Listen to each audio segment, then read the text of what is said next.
Out of Time's Abyss by Edgar Rice Burroughs. Chapter 1. This is the tale of Bradley after he left Fort Dinosaur upon the west coast of the great lake that is in the center of the island. Upon the 4th day of September 1916, he set out with 4 companions, Sinclair, Brady, James, and Tippett, to search along the base of the barrier cliffs for a point at which they might be scaled. Through the heavy Caspakian air, beneath the swollen sun, the 5 men marched northwest from Fort Dinosaur, now waist-deep in lush jungle grasses, starred with myriad gorgeous blooms, now across open meadowland and park-like expanses, and again plunging into dense forests of eucalyptus and acacia and giant arboreous ferns with feathered fronds waving gently 100 feet above their heads. About them, upon the ground, among the trees, and in the air over them, moved and swung and soared the countless forms of Caspak's teeming life. Always were they menaced by some frightful thing, and seldom were their rifles cool. Yet even in the brief time they had dwelt upon Caprona, they had become callous to danger, so that they swung along laughing and chatting like soldiers on a summer hike. "This reminds me of South Clark Street," remarked Brady, who had once served on the traffic squad in Chicago, and as no one asked him why, he volunteered that it was because it's no place for an Irishman. "South Clark Street and heaven have something in common then," suggested Sinclair. James and Tippett laughed, and then a hideous growl broke from a dense thicket ahead and diverted their attention to other matters. "One of them behemoths of Holy Writ," muttered Tippett as they came to a halt and with guns ready awaited the almost inevitable charge. "Hungry lot of beggars these," said Bradley, "always trying to eat everything they see." For a moment no further sound came from the thicket. "He may be feeding now," suggested Bradley. "We'll try to go around him. Can't waste ammunition, won't last forever. Follow me." And he set off at right angles to their former course, hoping to avert a charge. They had taken a dozen steps, perhaps, when the thicket moved to the advance of the thing within it. The leafy branches parted, and the hideous head of a gigantic bear emerged. "Pick your trees," whispered Bradley. "Can't waste ammunition." The men looked about them. The bear took a couple of steps forward, still growling menacingly. He was exposed to the shoulders now. Tippett took one look at the monster and bolted for the nearest tree, and then the bear charged. He charged straight for Tippett. The other men scattered for the various trees they had selected, all except Bradley. He stood watching Tippett and the bear. The man had a good start, and the tree was not far away, but the speed of the enormous creature behind him was something to marvel at. Yet Tippett was in a fair way to make his sanctuary when his foot caught in a tangle of roots, and down he went, his rifle flying from his hand and falling several yards away. Instantly Bradley's piece was at his shoulder. There was a sharp report, answered by a roar of mingled rage and pain from the carnivore. Tippett attempted to scramble to his feet. "Lie still," shouted Bradley. "Can't waste ammunition." The bear halted in its tracks, wheeled toward Bradley, and then back again toward Tippett. Again the former's rifle spit angrily, and the bear turned again in his direction. Bradley shouted loudly. "Come on, you behemoth of Holy Writ," he cried. "Come on, you duffer. Can't waste ammunition."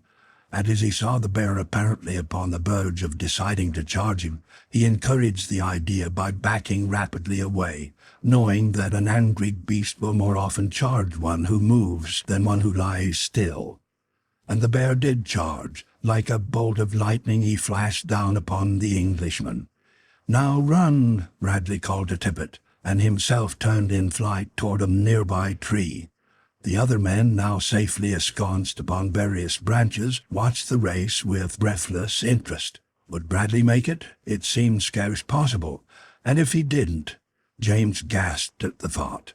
6 feet at the shoulder stood the frightful mountain of blood-mad flesh and bone and sinew that was bearing down with the speed of an express train upon the seemingly slow-moving man.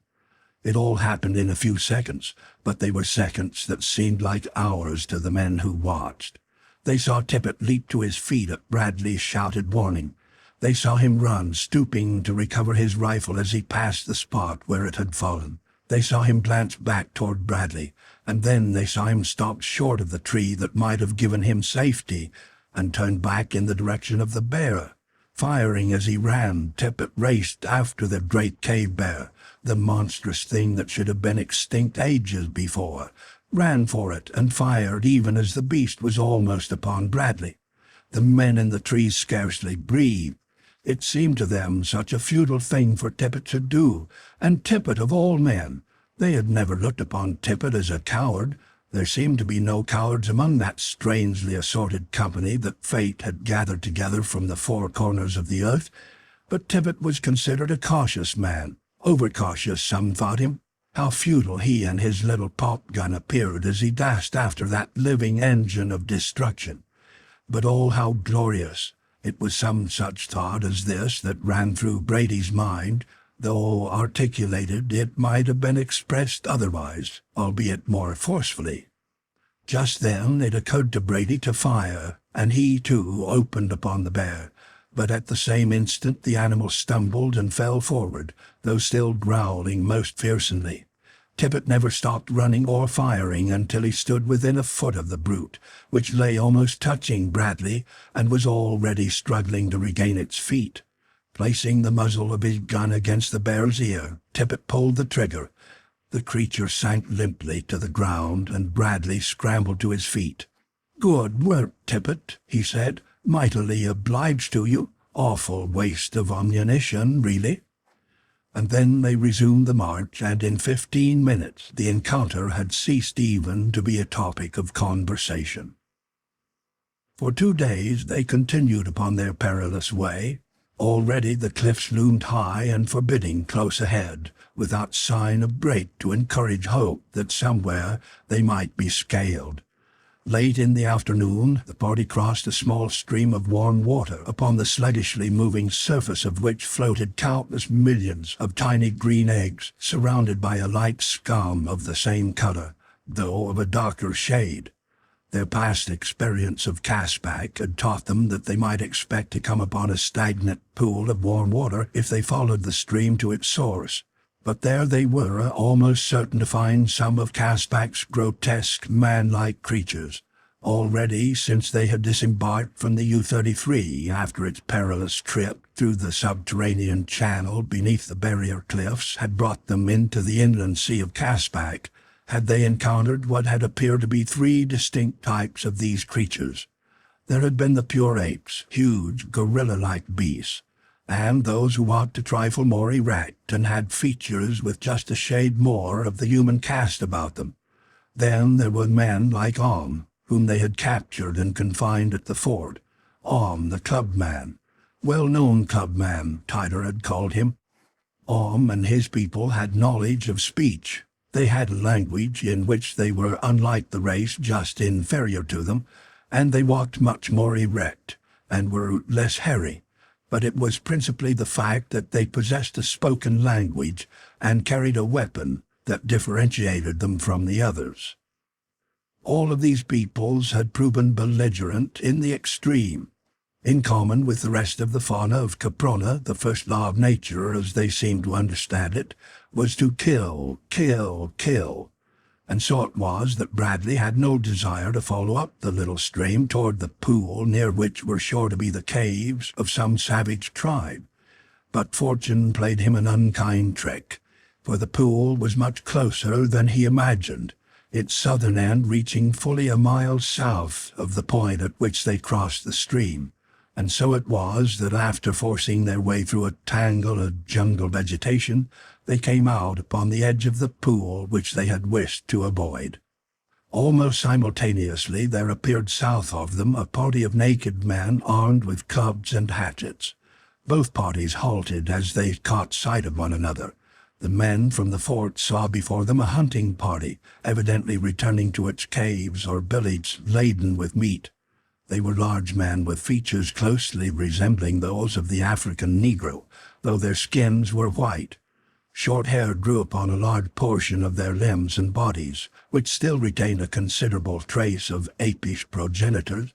They were, however, a distinctly higher type than the Bolu or clubmen. Bradley would have been glad to have averted a meeting, but as he desired to lead his party south around the end of the pool, and as it was hemmed in by the jungle on one side and the water on the other, there seemed no escape from an encounter.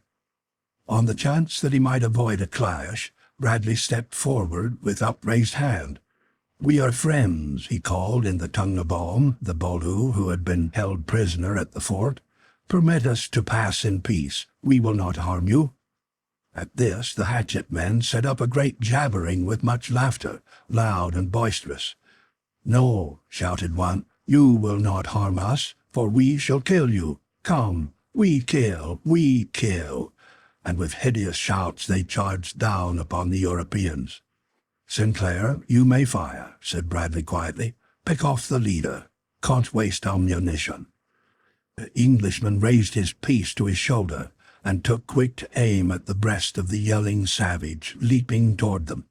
Directly behind the leader came another hatchet man, and with the report of Sinclair's rifle both warriors lunged forward in the tall grass, pierced by the same bullet. The effect upon the rest of the band was electrical. As one man they came to a sudden halt, wheeled to the east, and dashed into the jungle, where the men could hear them forcing their way in an effort to put as much distance as possible between themselves and the authors of this new and frightful noise that killed warriors at a great distance. Both the savages were dead when Bradley approached to examine them, and as the Europeans gathered round, other eyes were bent upon them with greater curiosity than they displayed for the victim of Sinclair's bullet. When the party again took up the march around the southern end of the pool, the owner of the eyes followed them. Large round eyes, almost expressionless except for a certain cold cruelty which glinted malignly from under their pale grey irises. All unconscious of the stalker, the men came, late in the afternoon, to a spot which seemed favourable as a campsite. A cold spring bubbled from the base of a rocky formation which overhung and partially encircled a small enclosure. At Bradley's command, the men took up the duties assigned them, gathering wood, building a cook fire, and preparing the evening meal. It was while they were thus engaged that Brady's attention was attracted by the dismal flapping of huge wings. He glanced up, expecting to see one of the great flying reptiles of a bygone age, his rifle ready in his hand. Brady was a brave man. He had groped his way up narrow tenement stairs and taken an armed maniac from a dark room without turning a hair. But now, as he looked up, he went white and staggered back. "God!" he almost screamed. "What is it?" Attracted by Brady's cry, the others seized their rifles as they followed his wide-eyed, frozen gaze, nor was there one of them that was not moved by some species of terror or awe. Then Brady spoke again, in an almost inaudible voice. "Holy Mother, protect us! It's a banshee!" Bradley, always cool, almost to indifference in the face of danger, felt a strange, creeping sensation run over his flesh, as slowly, not 100 feet above them, the thing flattened itself across the sky, its huge round eyes glaring down upon them, and until it disappeared over the tops of the trees of a nearby wood, the 5 men stood as though paralyzed, their eyes never leaving the weird shape, nor never one of them appearing to recall that he grasped a loaded rifle in his hands. With the passing of the thing came the reaction. Tippet sank to the ground and buried his face in his hands. "Oh, God," he moaned, "take me away from this orphan, please." Brady, recovered from the first shock, swore loud and luridly. He called upon all the saints to witness that he was unafraid, and that anybody with half an eye could have seen that the creature was nothing more than one of them flying alligators that they all were familiar with. "Yes," said Sinclair with fine sarcasm, "we've saw so many of them with white shrouds on 'em." "Shut up, you fool," growled Brady. "If you know so much, tell us what it was after being then." Then he turned toward Bradley. "What was it, sir, do you think?" he asked. Bradley shook his head. "I don't know," he said. It looked like a winged human being clothed in a flowing white robe. Its face was more human than otherwise. That is the way it looked to me. But what it really was I can't even guess, for such a creature is as far beyond my experience or knowledge as it is beyond yours.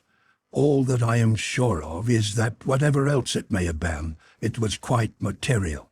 It was no ghost, rather just another of the strange forms of life which we have met here, and with which we should be accustomed by this time. Tippet looked up, his face still ashy.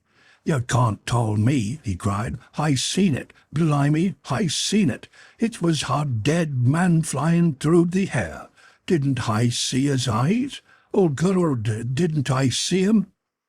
"It didn't look like any beast or reptile to me," spoke up Sinclair. "It was looking right down at me when I looked up, and I saw its face plain as I see yours. It had big brown eyes that looked all cold and dead, and its cheeks were sunken in deep, and I could see its yellow teeth behind thin, tight-drawn lips, like a man who had been dead a long while, sir," he added, turning toward Bradley. Yes, James had not spoken since the apparition had passed over them, and now it was scarce speech which he uttered, rather a series of articulate gasps. "Yes, dead, a long while. It means something. It come for someone, for one of us. One of us is going to die. I'm going to die," he ended in a wail. Come, snapped Bradley. Won't do at all. Get to work, all of you. Waste of time. Can't waste time." His authoritative tones brought them all up standing, and presently each was occupied with his own duties, but each worked in silence, and there was no singing and no bantering such as had marked the making of previous camps. Not until they had eaten, and to each had been issued the little ration of smoking tobacco allowed after each evening meal, did any sign of a relaxation of taut nerves appear. It was Brady who showed the first signs of returning good spirits. He commenced humming "It's a Long Way to Tipperary," and presently to voice the words, but he was well into his third song before anyone joined him, and even then there seemed a dismal note in even the gayest of tunes.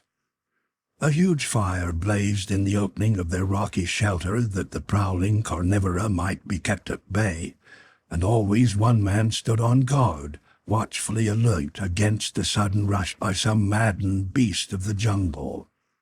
Beyond the fire, yellow-green spots of flame appeared, moved restlessly about, disappeared and reappeared, accompanied by a hideous chorus of screams and growls and roars, as the hungry meat-eaters hunting through the night were attracted by the light or the scent of possible prey. But to such sights and sounds as these the five men had become callous. They sang or talked as unconcernedly as they might have done in the bar-room of some public house at home.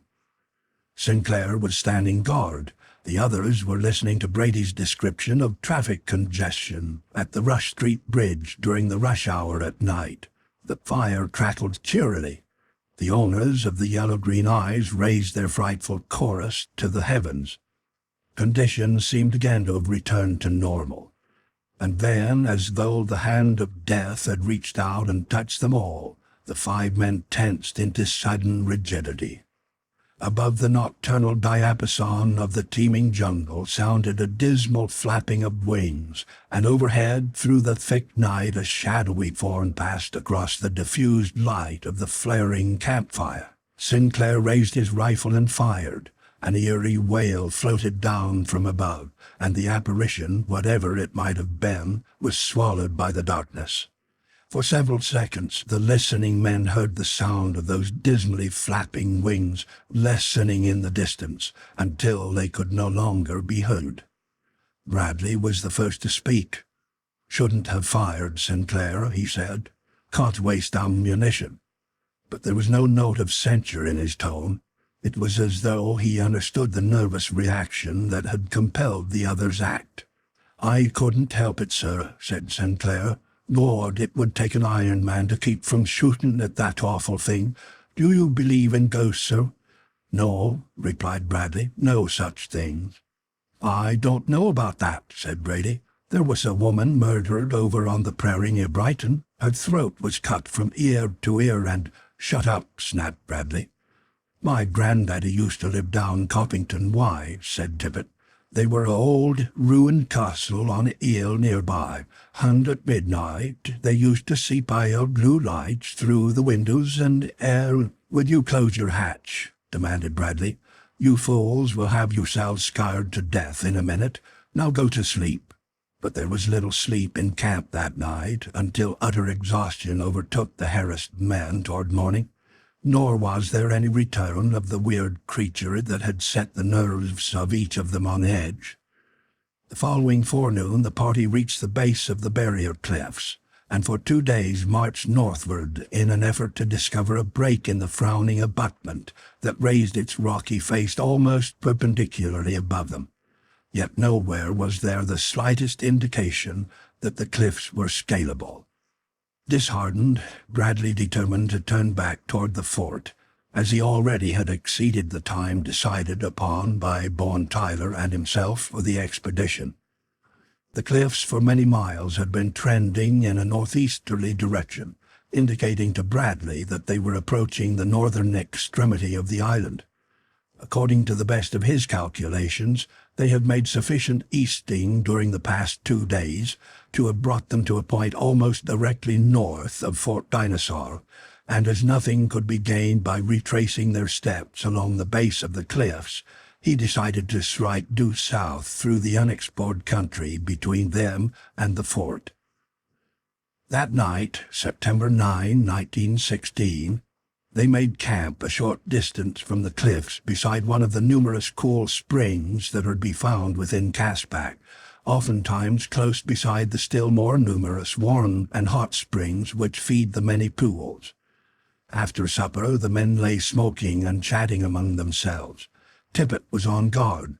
Fewer night prowlers threatened them, and the men were commenting upon the fact that the farther north they had traveled, the smaller the number of all species of animals became, though it was still present in what would have seemed appalling plenitude in any other part of the world. The diminution in reptilian life was the most noticeable change in the fauna of northern Caspak. Here, however, were forms they had not met elsewhere, several of which were of gigantic proportions. According to their custom, all, with the exception of the man on guard, sought sleep early, nor once disposed upon the ground for slumber were they long in finding it. It seemed to Bradley that he had scarcely closed his eyes when he was brought to his feet, wide awake, by a piercing scream which was punctuated by the sharp report of a rifle from the direction of the fire where Tippet stood guard. As he ran toward the man, Bradley heard above him the same uncanny wail that had set every nerve on edge several nights before, and the dismal flapping of huge wings. He did not need to look up at the white-shrouded figure winging slowly away into the night to know that their grim visitor had returned. The muscles of his arm reacting to the sight and sound of the menacing form carried his hand to the butt of his pistol. But after he had drawn the weapon, he immediately returned it to its holster with a shrug. "What for?" he muttered. "Can't waste ammunition." Then he walked quickly to where Tippet lay sprawled upon his face. By this time James, Brady, and Sinclair were at his heels, each with his rifle in readiness. "Is he dead, sir?" whispered James as Bradley kneeled beside the prostrate form. Bradley turned Tippet over on his back and pressed an ear close to the other's heart. In a moment he raised his head.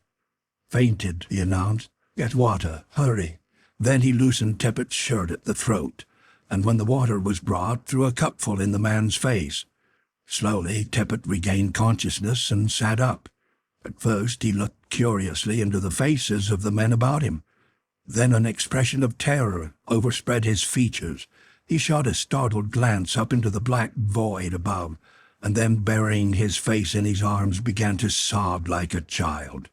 "What's wrong, Mon?" demanded Bradley. "Buck up. Can't play cry, baby.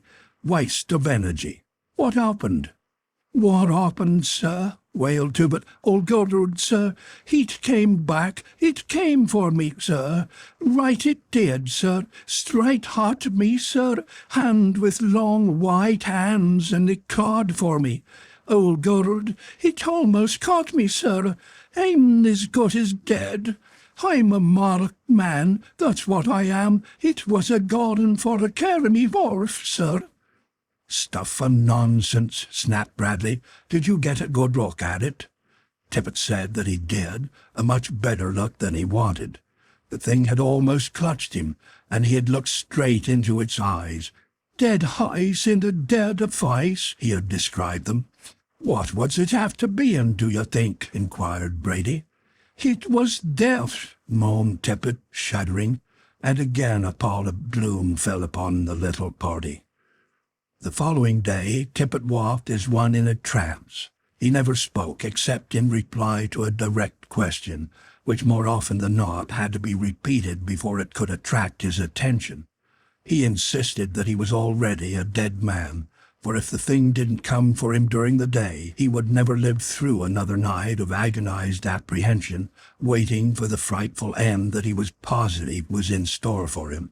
"I'll see to that," he said, and they all knew that Tippet meant to take his own life before darkness set in.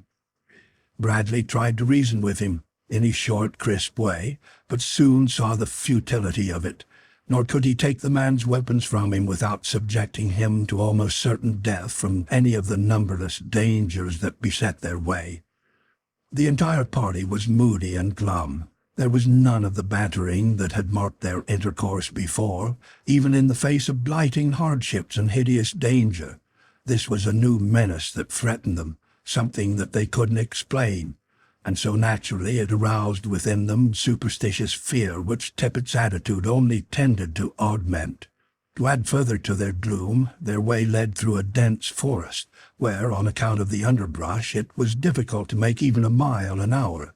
Constant watchfulness was required to avoid the many snakes of various degrees of repulsiveness and enormity that infested the wood, and the only ray of hope they had to cling to was that the forest would, like the majority of Caspakian forests, prove to be of no considerable extent.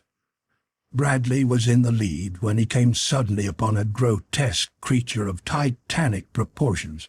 Crouching among the trees, which here commenced to thin out slightly, Bradley saw what appeared to be an enormous dragon devouring the carcass of a mammoth. From frightful jaws to the tip of its long tail, it was fully 40 feet in length. Its body was covered with plates of thick skin which bore a striking resemblance to armor plate. The creature saw Bradley almost at the same instant that he saw it, and reared up on its enormous hind legs until its head towered a full 25 feet above the ground. From the cavernous jaws issued a hissing sound of a volume equal to the escaping steam from the safety valves of half a dozen locomotives, and then the creature came for the man. "Scatter!" shouted Bradley to those behind him, and all but Tippet heeded the warning. The man stood as though dazed, and when Bradley saw the other's danger, he too stopped, and wheeling about, sent a bullet into the massive body, forcing its way through the trees toward him. The shot struck the creature in the belly, where there was no protecting armor, eliciting a new note which rose in a shrill whistle and ended in a wail. It was then that Tippet appeared to come out of his trance, for with a cry of terror he turned and fled to the left. Bradley, seeing that he had as good an opportunity as the others to escape, now turned his attention to extricating himself, and as the wood seemed dense on the right, he ran in that direction, hoping that the close-set boles would prevent pursuit on the part of the great reptile. The dragon paid no further attention to him, however, for Tippet's sudden break for liberty had attracted its attention, and after Tippet it went, bowling over small trees, uprooting underbrush, and leaving a wake behind it like that of a small tornado. Bradley, the moment he had discovered the thing was pursuing Tippet, had followed it. He was afraid to fire for fear of hitting the man, and so it was that he came upon them at the very moment that the monster lunged its great weight forward upon the doomed man. The sharp three-toed talons of the forelimbs seized poor Tippet, and Bradley saw the unfortunate fellow lifted high above the ground as the creature again reared up on its hind legs, immediately transferring Tippet's body to its gaping jaws, which closed with a sickening crunching sound as Tippet's bones cracked beneath the great teeth. Bradley half raised his rifle to fire again, and then lowered it with a shake of his head. Tippet was beyond succor. Why waste a bullet that Caspar could never replace? If he could now escape the further notice of the monster, it would be a wiser act than to throw his life away in futile revenge. He saw that the reptile was not looking in his direction, and so he slipped noiselessly behind the bole of a large tree, and thence quietly faded away in the direction he believed the others to have taken. At what he considered a safe distance, he halted and looked back. Half hidden by the intervening trees, he still could see the huge head and the massive jaws from which protruded the limp legs of the dead man. Then, as though struck by the hammer of Thor, the creature collapsed and crumpled to the ground. Bradley's single bullet, penetrating the body through the soft skin of the belly, had slain the Titan. A few minutes later, Bradley found the others of the party. The four returned cautiously to the spot where the creature lay, and after convincing themselves that it was quite dead, came close to it. It was an arduous and gruesome job extricating Tippet's mangled remains from the powerful jaws, the men working for the most part silently. "It was the work of the Banshee, all right," uttered Brady.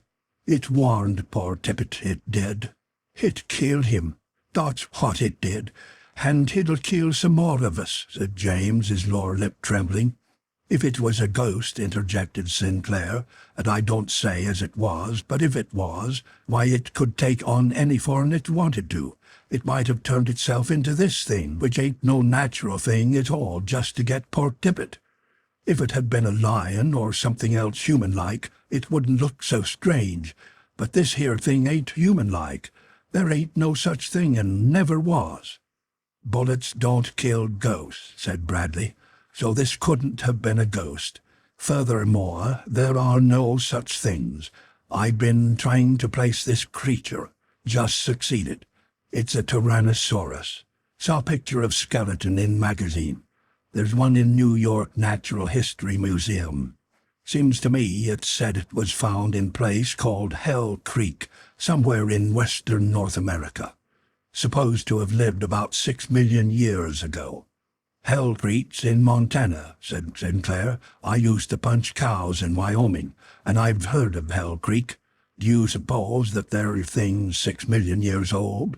His tone was skeptical. "No," replied Bradley, "but it would indicate that the island of Caprona has stood almost without change for more than 6 million years." The conversation and Bradley's assurance that the creature was not of supernatural origin helped to raise a trifle the spirits of the men, and then came another diversion in the form of ravenous meat-eaters attracted to the spot by the uncanny sense of smell which had apprised them of the presence of flesh, killed and ready for the eating. It was a constant battle while they dug a grave and consigned all that was mortal of John Tippet to his last lonely resting place.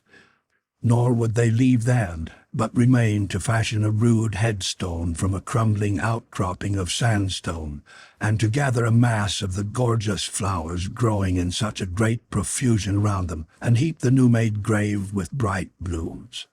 Upon the headstone Sinclair scratched in rude characters the words, "Here lies John Tippet, Englishman, killed by Tyrannosaurus, 10 September A.D. 1916, R.I.P." And Bradley repeated a short prayer before they left their comrade forever. For 3 days the party marched due south through forests and meadowland and great park-like areas where countless herbivorous animals grazed. Deer and antelope and boars and the little eka, the smallest species of Caspakian horse, about the size of a rabbit. There were other horses too, but all were small, the largest being not above 8 hands in height. Preying continually upon the herbivora were the meat-eaters, large and small, wolves, hyenodons, panthers, lions, tigers, and bear, as well as several large and ferocious species of reptilian life. On September 12th, the party scaled a line of sandstone cliffs which crossed their route toward the south, but they crossed them only after an encounter with the tribe that inhabited the numerous caves which pitted the face of the escarpment. That night they camped upon a rocky plateau which was sparsely wooded with jarrah, and here once again they were visited by the weird nocturnal apparition that had already filled them with a nameless terror. As on the night of September 9th, the first warning came from the sentinel standing guard over his sleeping companions. A terror-stricken cry punctuated by the crack of a rifle brought Bradley, Sinclair, and Brady to their feet in time to see James, with clubbed rifle, battling with a white-robed figure that hovered on widespread wings on a level with the Englishman's head. As they ran shouting forward, it was obvious to them that the weird and terrible apparition was attempting to seize James, but when it saw the others coming to his rescue, it desisted, flapping rapidly upward and away, its long, ragged wings giving forth the peculiarly dismal notes which always characterized the sound of its flying. Bradley fired at the vanishing menacer of their peace and safety, but whether he scored a head or not, none could tell, though following the shot there was wafted back to them the same piercing wail that had on other occasions frozen their marrow. Then they turned toward James, who lay face downward upon the ground, trembling as with ague. But for a time he could not even speak, but at last regained sufficient composure to tell them how the thing must have swooped silently upon him from above, and behind, as the first premonition of danger he had received was when the long claw-like fingers had touched him beneath either arm. In the melee his rifle had been discharged, and he had broken away at the same instant, and turned to defend himself with the butt. The rest they had seen. From that instant James was an absolutely broken man. He maintained with shaking lips that his doom was sealed, that the thing had marked him for its own, and that he was as good as dead. Nor could any amount of argument or raillery convince him to the contrary. He had seen Tippet marked and claimed, and now he had been marked. Nor were his constant reiterations of this belief without effect upon the rest of the party. Even Bradley felt depressed, though for the sake of the others he managed to hide it beneath a show of confidence he was far from feeling. And on the following day William James was killed by a saber-toothed tiger, September 13, 1916.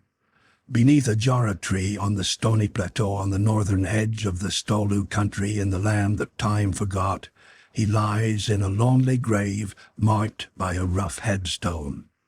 Southward from his grave marched 3 grim and silent men. To the best of Bradley's reckoning they were some 25 miles north of Fort Dinosaur, and that they might reach the fort on the following day, they plodded on until darkness overtook them. With comparative safety 15 miles away, they made camp at last, but there was no singing now and no joking. In the bottom of his heart each prayed that they might come safely through just this night, for they knew that during the morrow they would make the final stretch. Yet the nerves of each were taut with strained anticipation of what gruesome thing might flat down upon them from the black sky, marking another for its own. Who would be the next? As was their custom, they took turns at guard, each man doing 2 hours and then rousing the next. Brady had gone on from 8 to 10, followed by Sinclair from 10 to 12. Then Bradley had been awakened. Brady would stand the last guard from 2 to 4, as they had determined to start the moment that it became light enough to ensure comparative safety upon the trail. The snapping of a twig aroused Brady out of a dead sleep, and as he opened his eyes he saw that it was broad daylight, and that at 20 paces from him stood a huge lion. As the man sprang to his feet, his rifle ready in his hand, Sinclair awoke and took in the scene in a single swift glance. The fire was out, and Bradley was nowhere in sight. For a long moment the lion and the men eyed one another. The latter had no mind to fire if the beast minded its own affairs. They were only too glad to let it go its way if it would. But the lion was of a different mind. Suddenly the long tail snapped stiffly erect, and as though it had been attached to two trigger fingers, the two rifles spoke in unison, for both men knew this signal only too well, the immediate forerunner of a deadly charge. As the brute's head had been raised, his spine had not been visible, and so they did what they had learned by long experience was best to do. Each covered a front leg, and as the tail snapped aloft, fired. With a hideous roar, the mighty flesh-eater lurched forward to the ground with both front legs broken. It was an easy accomplishment in the instant before the beast charged. After, it would have been well nigh an impossible feat. Brady stepped close in and finished him with a shot in the base of the brain, lest his terrific roaring should attract his mate or others of their kind. Then the two men turned and looked at one another. "Where is Lieutenant Bradley?" asked Sinclair. They walked to the fire. Only a few smoking embers remained. A few feet away lay Bradley's rifle. There was no evidence of a struggle. The two men circled about the camp twice, and on the last lap Brady stooped and picked up an object which had lain about 10 yards beyond the fire. It was Bradley's cat. Again the two looked questioningly at one another, and then simultaneously both pairs of eyes swung upward and searched the sky. A moment later Brady was examining the ground about the spot where Bradley's cat had lain. It was one of those little barren, sandy stretches that they had found only upon this stony plateau. Brady's own footsteps showed as plainly as black ink upon white paper, but his was the only foot that had marred the smooth, wind-swept surface. There was no sign that Bradley had crossed the spot upon the surface of the ground, and yet his cap lay well toward the center of it. Breakfastless and with shaken nerves, the two survivors plunged madly into the long day's march. Both were strong, courageous, resourceful men, but each had reached the limit of human nerve endurance, and each felt that he would rather die than spend another night in the hideous open of that frightful land. Vivid in the mind of each was a picture of Bradley's end, for though neither had witnessed the tragedy, both could imagine almost precisely what had occurred. They did not discuss it. They did not even mention it. Yet all day long the thing was uppermost in the mind of each, and mingled with it a similar picture with himself as victim should they fail to make Fort Dinosaur before dark. And so they plunged forward at reckless speed, their clothes, their hands, their faces torn by the retarding underbrush that reached forth to hinder them. Again and again they fell, but be it to their credit that the one always waited and helped the other, and that into the mind of neither entered the thought or the temptation to desert his companion. They would reach the fort together if both survived, or neither would reach it. They encountered the usual number of savage beasts and reptiles, but they met them with a courageous recklessness born of desperation, and by virtue of the very madness of the chances they took, they came through unscathed and with the minimum of delay. Shortly after noon they reached the end of the plateau. Before them was a drop of 200 feet to the valley beneath. To the left, in the distance, they could see the waters of the great inland sea that covers a considerable portion of the area of the crater island of Caprona, and at a little lesser distance to the south of the cliffs they saw a thin spiral of smoke arising above the treetops. The landscape was familiar. Each recognized it immediately and knew that that smoky column marked the spot where Dinosaur had stood. Was the fort still there, or did the smoke arise from the smoldering embers of the building they had helped to fashion for the housing of their party? Who could say? 30 precious minutes that seemed as many hours to the impatient men were consumed in locating a precarious way from the summit to the base of the cliffs that bounded the plateau upon the south, and then once again they struck off upon level ground toward their goal. The closer they approached the fort, the greater became their apprehension that all would not be well. They pictured the barracks deserted, or the small company massacred and the buildings in ashes. It was almost in a frenzy of fear that they broke through the final fringe of jungle and stood at last upon the verge of the open meadow, a half-mile from Fort Dinosaur.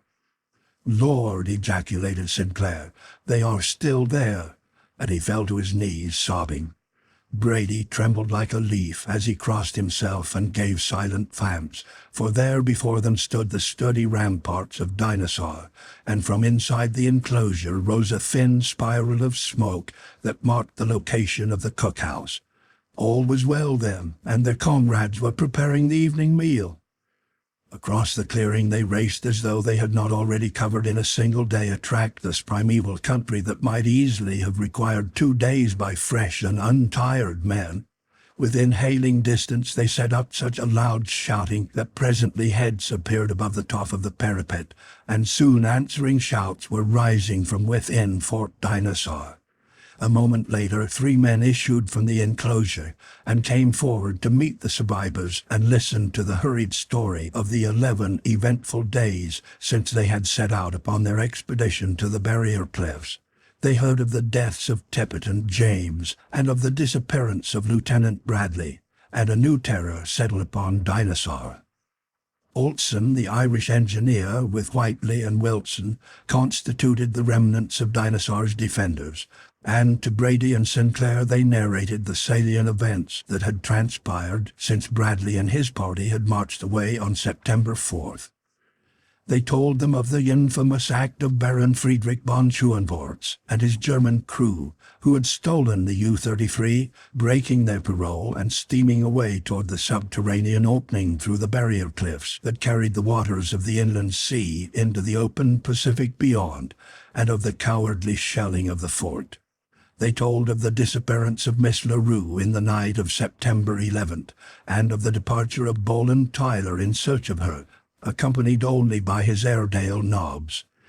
Thus of the original party of 11 Allies and 9 Germans that had constituted the company of the U-33 when she left English waters after her capture by the crew of the English tug, there were but 5 now to be accounted for at Fort Dinosaur. Benson, Tippett, James, and one of the Germans were known to be dead. It was assumed that Bradley, Tyler, and the girl had already succumbed to some of the savage denizens of Caspak, while the fate of the Germans was equally unknown, though it might readily be believed that they had made good their escape. They had had ample time to provision the ship, and the refining of the crude oil they had discovered north of the fort could have ensured them an ample supply to carry them back to Germany. End of Chapter 1.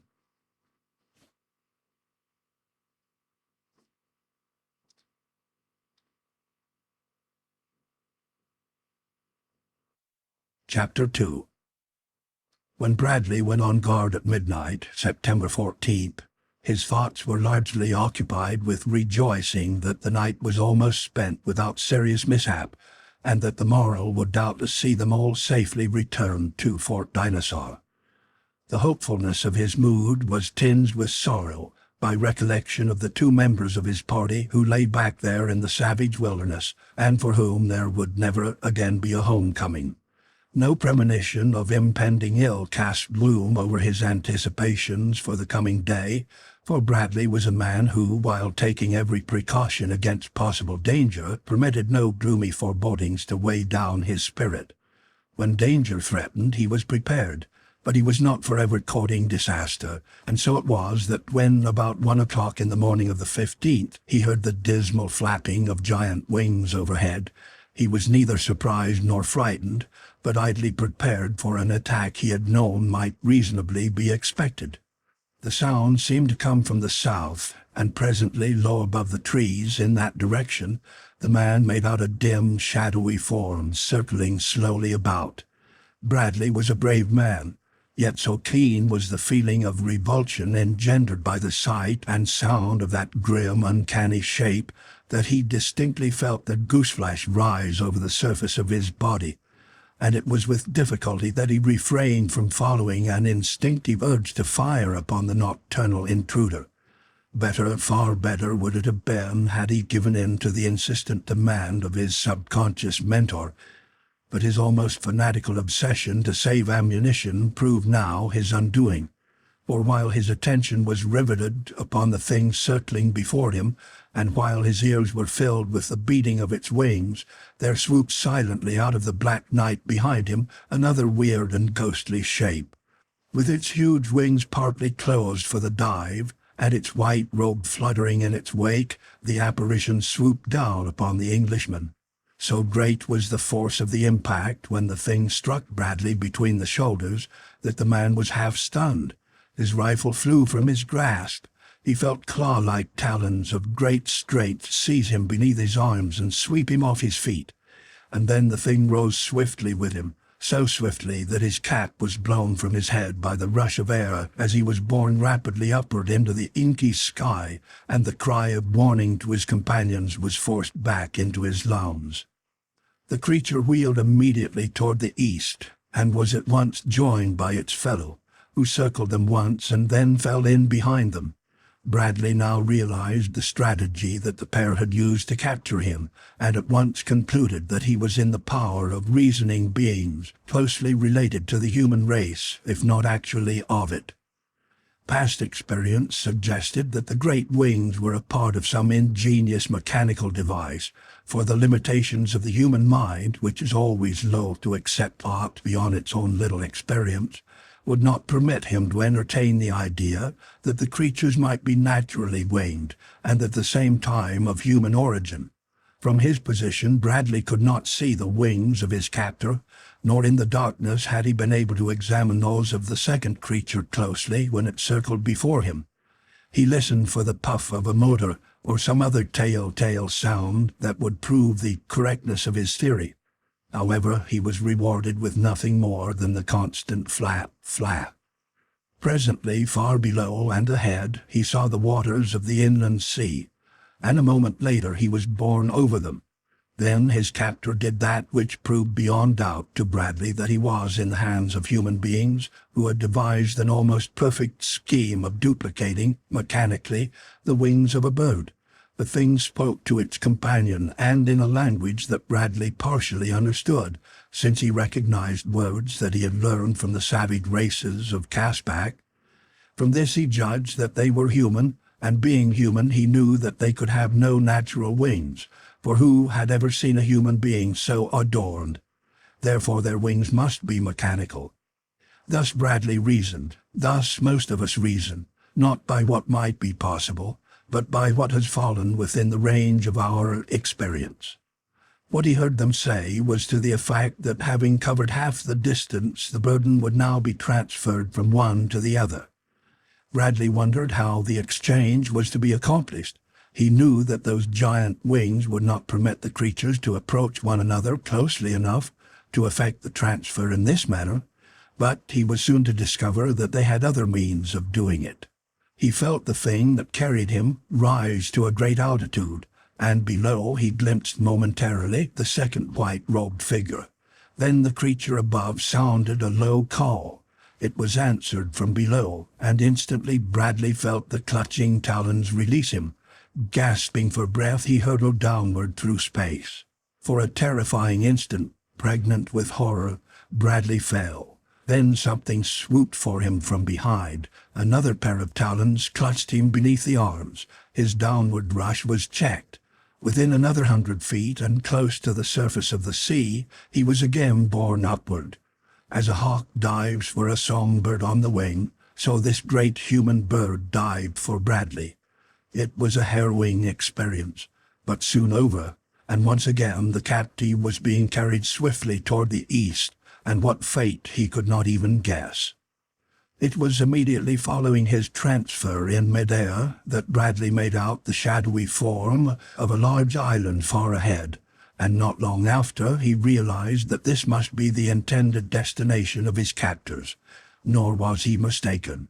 3/4 of an hour from the time of his seizure, his captors dropped gently to earth in the strangest city that human eye had ever rested upon. Just a brief glimpse of his immediate surroundings vouchsafed Bradley before he was whisked into the interior of one of the buildings, but in that momentary glance he saw strange piles of stone and wood and mud fashioned into buildings of all conceivable sizes and shapes. sometimes piled high on top of one another, sometimes standing alone in an open courtway, but usually crowded and jammed together, so that there were no streets or alleys between them, other than a few which ended almost as soon as they began.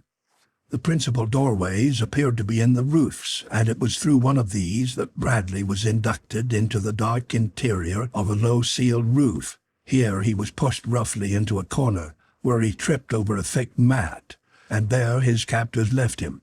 He heard them moving about in the darkness for a moment, and several times he saw their large, luminous eyes glowing in the dark.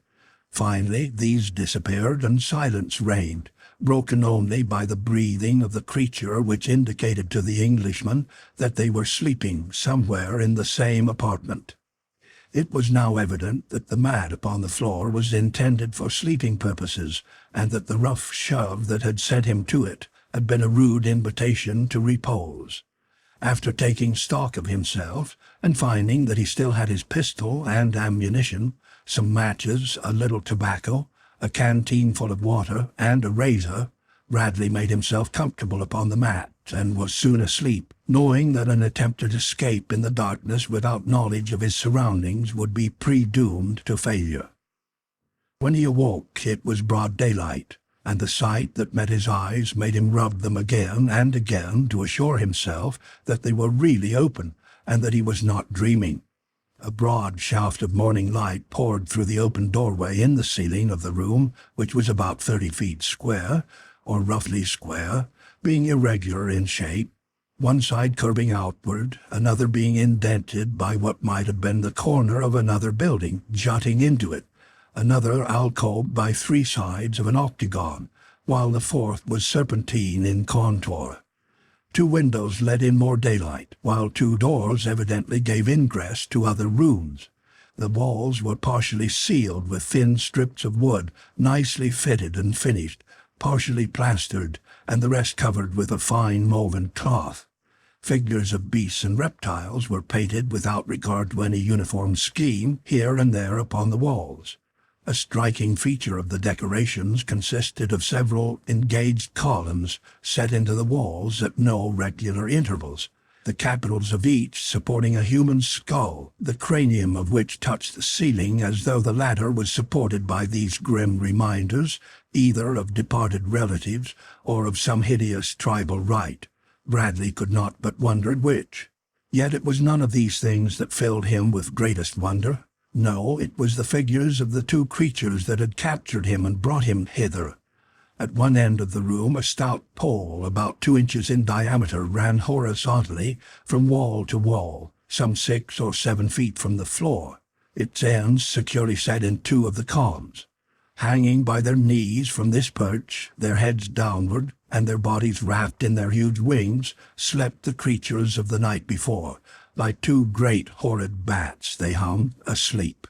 As Bradley gazed upon them in wide-eyed astonishment, he saw plainly that all his intelligence, all his acquired knowledge through the years of observation and experience, were set at naught by the simple evidence of the fact that stood out glaringly before his eyes. The creatures' wings were not mechanical devices, but as natural appendages growing from their shoulder blades as were their arms and legs. He saw, too, that except for their wings, the pair bore a strong resemblance to human beings, though fashioned in a most grotesque mold. As he sat gazing at them, one of the 2 awoke, separated his wings to release his arms that had been folded across his breast, placed his hands upon the floor, dropped his feet, and stood erect. For a moment he stretched his great wings slowly, solemnly blinking his large round eyes. Then his gaze fell upon Bradley. The thin lips drew back tightly against yellow teeth in a grimace that was nothing but hideous. It could not have been termed a smile, and what emotion it registered the Englishman was at a loss to guess. No expression whatever altered the steady gaze of those large round eyes. There was no colour upon the pasty sunken cheeks. A death's head grimaced as though a man long dead raised his parchment-covered skull from an old grave. The creature stood about the height of an average man, but appeared much taller from the fact that the joints of his long wings rose fully a foot above his hairless head. The bare arms were long and sinewy, ending in strong, bony hands with claw-like fingers, almost talon-like in their suggestiveness. The white robe was separated in front, revealing skinny legs, and the further fact that the thing wore but the single garment, which was of fine woven cloth. From crown to sole, the portions of the body exposed were entirely hairless, and as he noted this, Bradley also noted for the first time the cause of much of the seeming expressionlessness of the creature's countenance. It had neither eyebrows or lashes. The ears were small and rested flat against the skull, which was noticeably round, though the face was quite flat. The creature had small feet, beautifully arched and plump, but so out of keeping with every other physical attribute it possessed as to appear ridiculous. After eyeing Bradley for a moment, the thing approached him. "Where from?" it asked. "England," replied Bradley as briefly. "Where is England and what?" pursued the questioner. "It is a country far from here," answered the Englishman. "Are your people Korsvajo or Korsatoru?" "I do not understand you," said Bradley. "And now suppose you answer a few questions. Who are you? What country is this? Why did you bring me here?" Again the sepulchral grimace. "We are Weirus. Duata is our father. Kaspak is ours. This, our country, is called Gulo. We brought you here for him who speaks for Luata to gaze upon and question. He would know from whence you came and why, but principally if you be Korsatoru." "And if I am not whatever you call the bloomin' beast, what of it?" The Weiroo raised his wings in a very human shrug and waved his bony claws toward the human skulls supporting the ceiling. His gesture was eloquent, but he embellished it by remarking, "And possibly if you are." "I'm hungry," snapped Bradley. The Weiroo motioned him to one of the doors, which he threw open, permitting Bradley to pass out onto another roof on a level lower than that upon which they had landed early in the morning. By daylight the city appeared even more remarkable than in the moonlight, though less weird and unreal. The houses of all shapes and sizes were piled about as a child might pile blocks of various forms and colors. He saw now that there were what might be called streets or alleys, but they ran in baffling turns and twists, nor ever reached a destination, always ending in a dead wall where some Weiroo had built a house across them. Upon each house was a slender column supporting a human skull. Sometimes the columns were at one corner of the roof, sometimes at another, or again they rose from the center or near the center, and the columns were of varying heights, from that of a man to those which rose 20 feet above their roofs. The skulls were, as a rule, painted blue or white, or in combinations of both colors. The most effective were painted blue with the teeth white and the eye sockets rimmed with white. There were other skulls, thousands of them, tens, hundreds of thousands. They rimmed the eaves of every house. They were set in the plaster of the outer walls, and at no great distance from where Bradley stood rose a round tower built entirely of human skulls, and the city extended in every direction as far as the Englishman could see. All about him Weirus were moving across the roofs or winging through the air. The sad sound of their flapping wings rose and fell like a solemn dirge. Most of them were apparelled all in white, like his captors, but others had markings of red or blue or yellow slashed across the front of their robes. His guide pointed toward a doorway in an alley below them. "Go there and eat," he commanded, "and then come back. You cannot escape. If any question you, say that you belong to Fosh-Balstad. There is the way." And this time he pointed to the top of a ladder which protruded above the eaves of the roof nearby. Then he turned and re-entered the house. Bradley looked about him. No, he could not escape. That seemed evident. The city appeared interminable, and beyond the city, if not a savage wilderness filled with wild beasts, there was the broad inland sea infested with horrid monsters. No wonder his captor felt safe in turning him loose in Uol. He wondered if that was the name of the country or the city, and if there were other cities like this upon the island. Slowly he descended the ladder to the seemingly deserted alley, which was paved with what appeared to be large round cobblestones. He looked again at the smooth, worn pavement, and a rueful grin crossed his features. The alley was paved with skulls. "The city of human skulls," mused Bradley. "They must have been collecting them since Adam," he thought, and then he crossed and entered the building through the doorway that had been pointed out to him. Inside he found a large room in which were many weirus seated before pedestals, the tops of which were hollowed out, so that they resembled the ordinary bird-drinking and bathing fonts so commonly seen on suburban lawns. A seat protruded from each of the four sides of the pedestals, just a flat board with a support running from its outer end diagonally to the base of the pedestal. As Bradley entered, some of the weirus espied him, and a dismal wail arose. Whether it was a greeting or a threat, Bradley did not know. Suddenly, from a dark alcove, another weiroo rushed out toward him. "Who are you?" he cried. "What do you want?" "Fosh Balsard sent me here to eat," replied Bradley. "Do you belong to Fosh Balsard?" asked the other. "That appears to be what he thinks," answered the Englishman. "Are you Cosatulu?" demanded the weiroo. "Give me something to eat, or I'll be all of that," replied Bradley. The weiroo looked puzzled. "Sit here, Jaelu," he snapped, and Bradley sat down unconscious of the fact that he had been insulted by being called a hyena man, an appellation of contempt in Caspak. The weiroo had seated him at a pedestal by himself, and as he sat waiting for what was next to transpire, he looked about him at the weiroo in his immediate vicinity. He saw that on each font was a quantity of food, and that each weiroo was armed with a wooden skewer, sharpened at one end, with which they carried solid portions of food to their mouths. At the other end of the skewer was fastened a small clamshell. This was used to scoop up the smaller and softer portions of the repast, into which all four of the occupants of each table dipped impartially. The weiroo leaned far over their food, scooping it up rapidly and with much noise, and so great was their haste that a part of each mouthful always fell back into the common dish, and when they choked by reason of the rapidity with which they attempted to bolt their food, they often lost it all. Bradley was glad that he had a pedestal all to himself.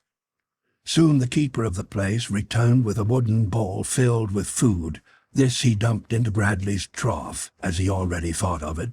The Englishman was glad that he could not see into the dark alcove, or know what were all the ingredients that constituted the mess before him, for he was very hungry. After the first mouthful he cared even less to investigate the antecedents of the dish, for he found it peculiarly palatable. It seemed to consist of a combination of meat, fruits, vegetables, small fish, and other undistinguishable articles of food, all seasoned to produce a gastronomic effect that was at once baffling and delicious. When he had finished, his trough was empty, and then he commenced to wonder who was to settle for his meal. As he waited for the proprietor to return, he fell to examining the dish from which he had eaten, and the pedestal upon which it rested. The font was of stone, worn smooth by long continued use, the four outer edges hollowed and polished by the contact of the countless weiroo bodies that had leaned against them for how long a period of time Bradley could not even guess. Everything about the place carried the impression of hoary age. The carved pedestals were black with use, the wooden seats were worn hollow, the floor of stone slabs was polished by the contact of possibly millions of naked feet, and worn away in the aisles between the pedestals, so that the latter rested upon little mounds of stone several inches above the general level of the floor. Finally, seeing that no one came to collect, Bradley arose and started for the doorway. He had covered half the distance when he heard the voice of mine host calling to him. "Come back, Jaelu!" screamed the weiroo, and Bradley did as he was bid. As he approached the creature which stood now behind a large flat-topped pedestal beside the alcove, he saw lying upon the smooth surface something that almost elicited a gasp of astonishment from him. A simple, common thing it was, or would have been almost anywhere in the world but Caspak, a square bit of paper, and on it, in a fine hand written compactly, were many strange hieroglyphics. These remarkable creatures, then, had a written as well as a spoken language, and besides the art of weaving cloth, possessed that of paper-making. Could it be that such grotesque beings represented the high culture of the human race within the boundaries of Caspak? Had natural selection produced, during the countless ages of Caspakian life, a winged monstrosity that represented the earthly pinnacle of man's evolution? Bradley had noted something of the obvious indications of a gradual evolution from ape to spearman, as exemplified by the several overlapping races of alalus, clubmen, and hatchetmen that formed the connecting links between the two extremes with which he had come in contact. He had heard of the Krolus and the Galus, reputed to be still higher in the plane of evolution, and now he had indisputable evidence of a race possessing refinements of civilization eons in advance of the spearman.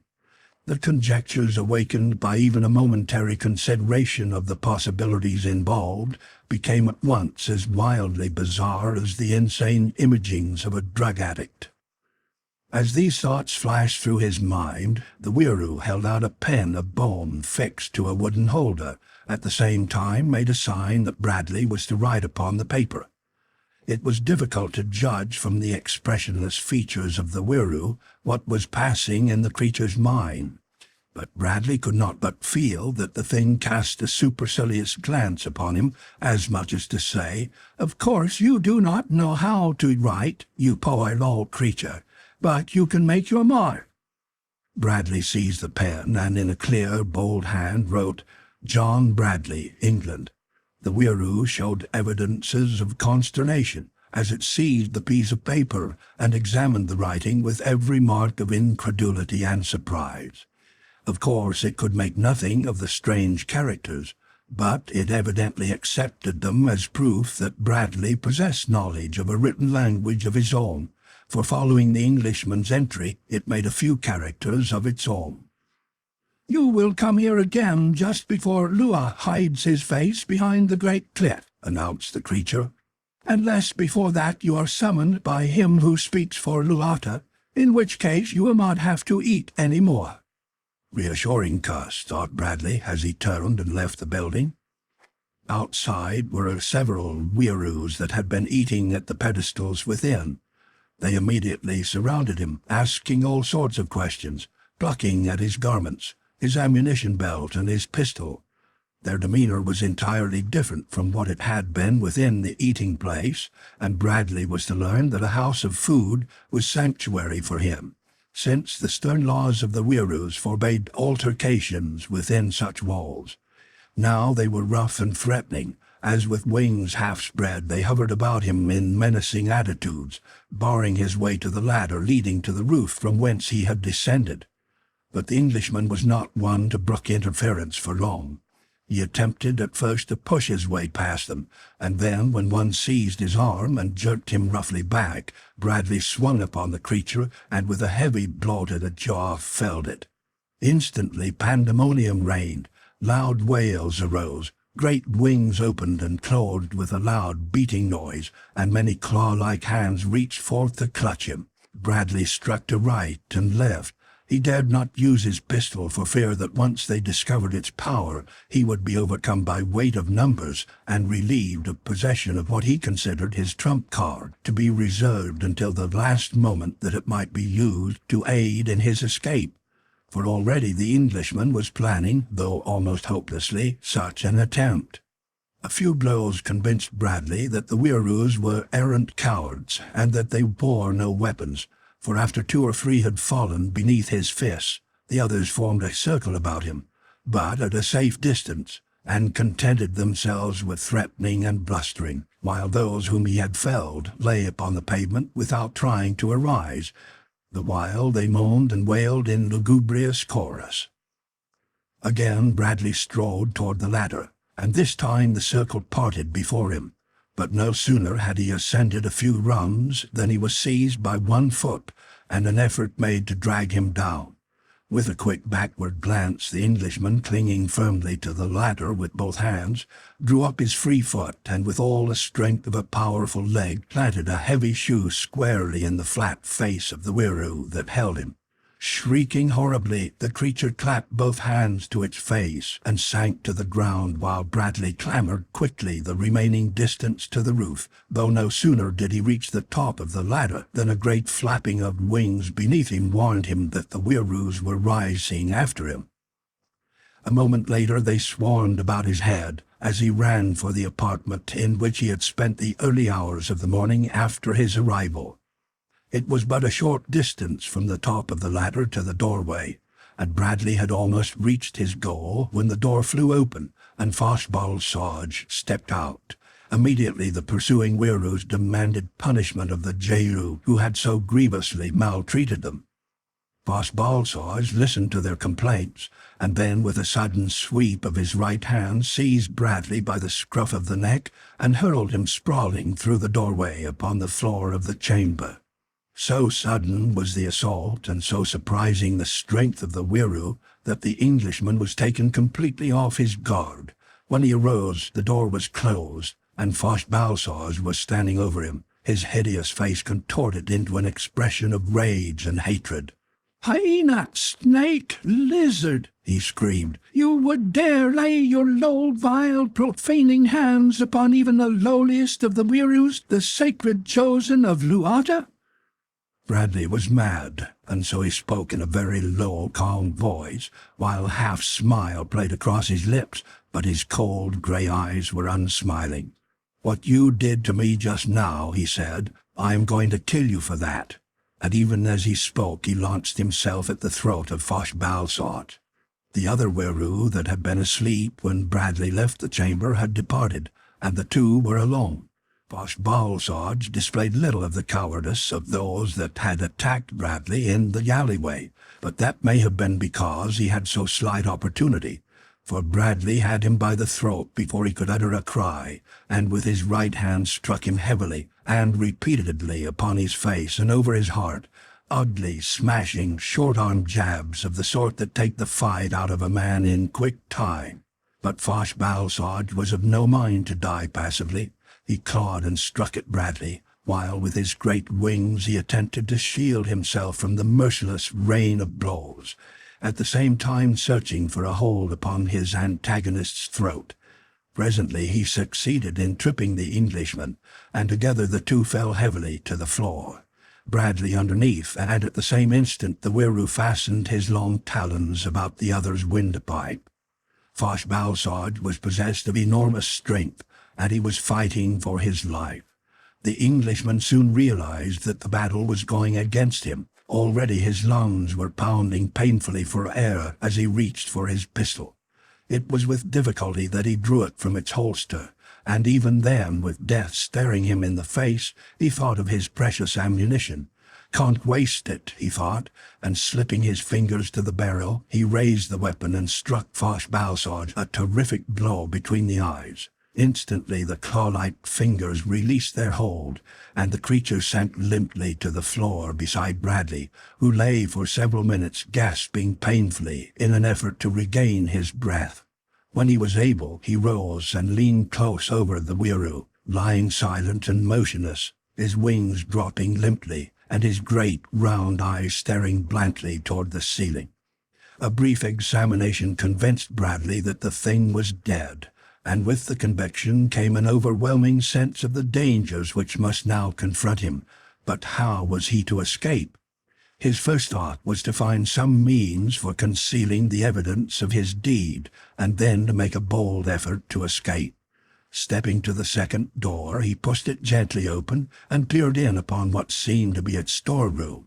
In it was a litter of cloths such as the Wieroo's robes were fashioned from, a number of chests, painted blue and white, with white hieroglyphics painted in bold strokes upon the blue, and blue hieroglyphics upon the white. In one corner was a pile of human skulls, reaching almost to the ceiling, and in another a stack of dried Wieroo wings.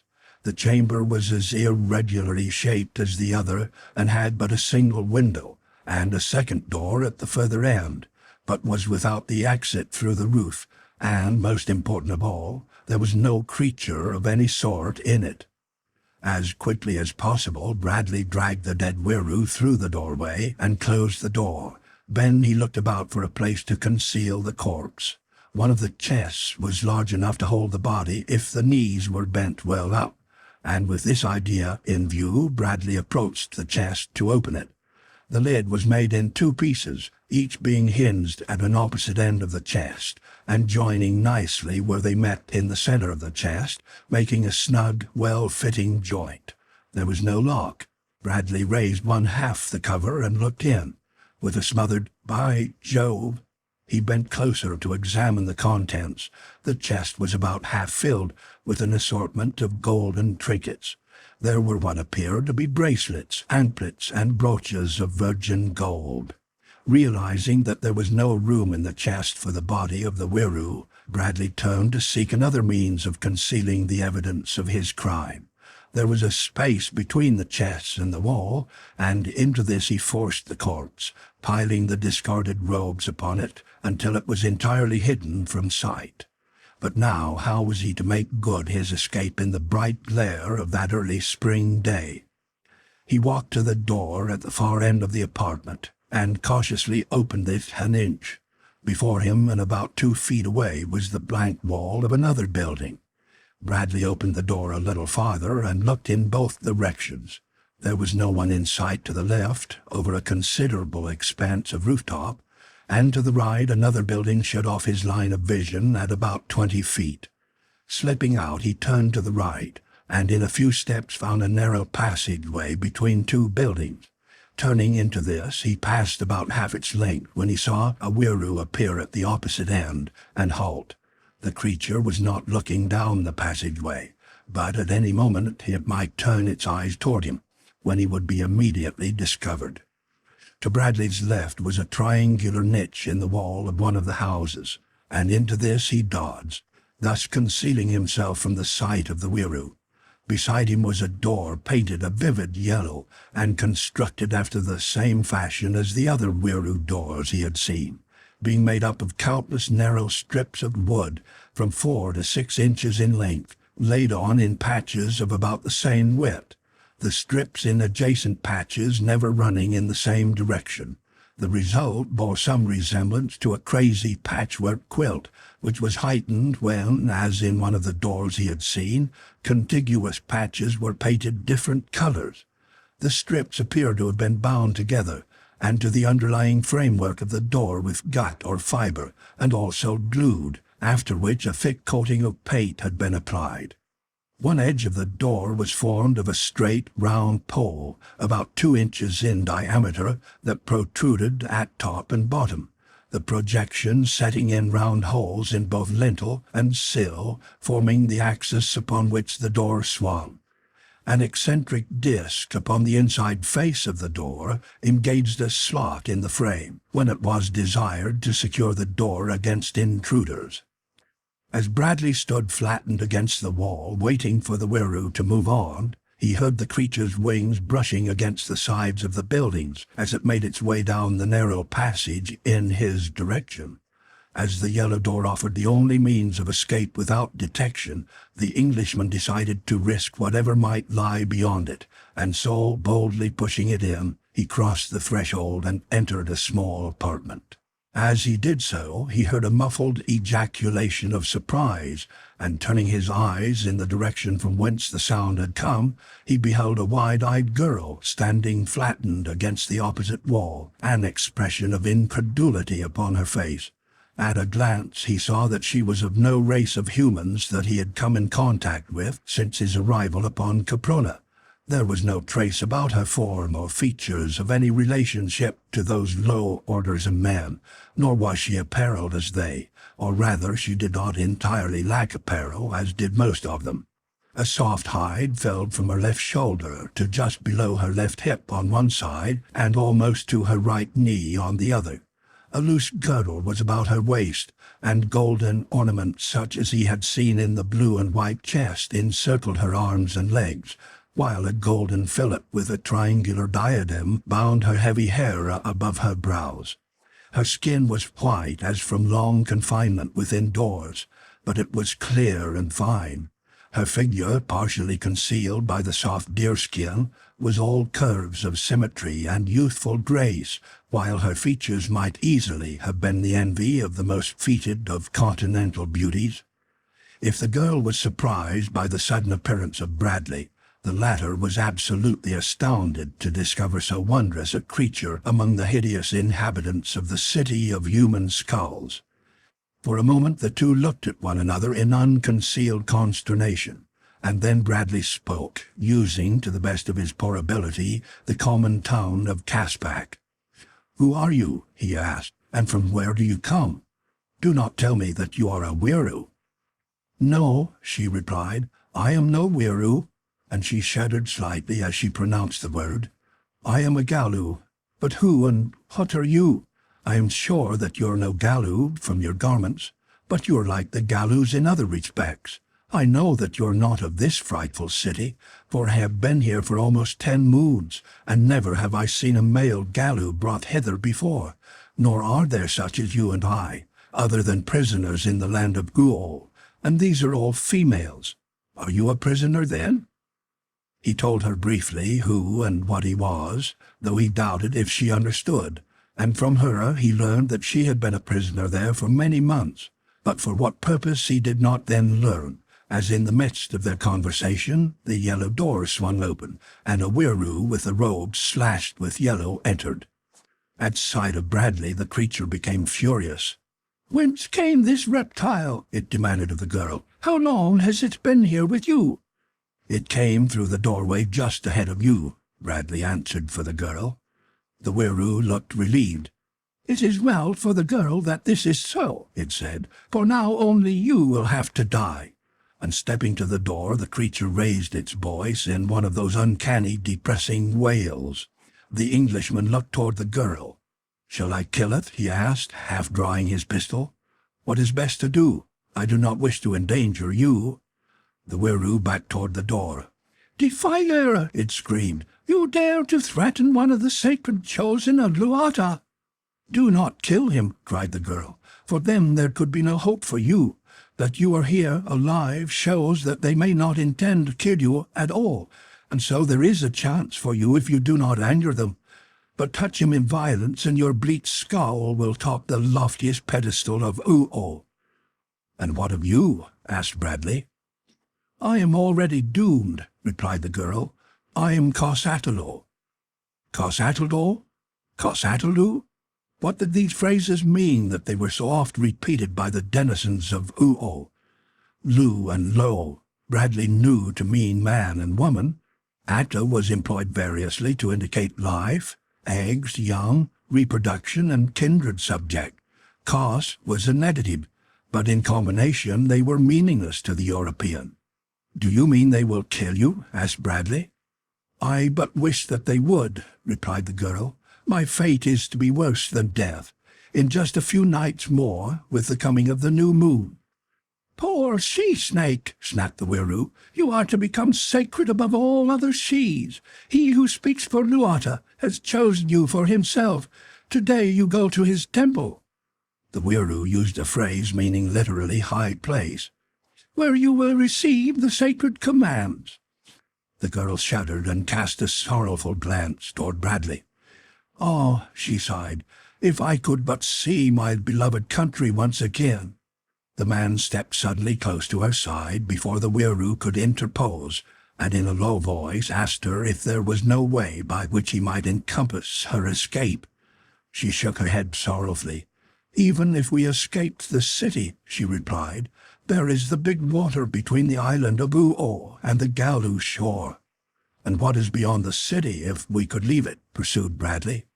"I may only guess from what I have heard since I was brought here," she answered. "But by reports and chance remarks I take it to be a beautiful land in which there are but few wild beasts and no men. For only the Weiroos live upon this island, and they dwell always in cities, of which there are 3, this being the largest. The others are at the far end of the island, which is about 3 marches from end to end, and at its widest point about 1 march."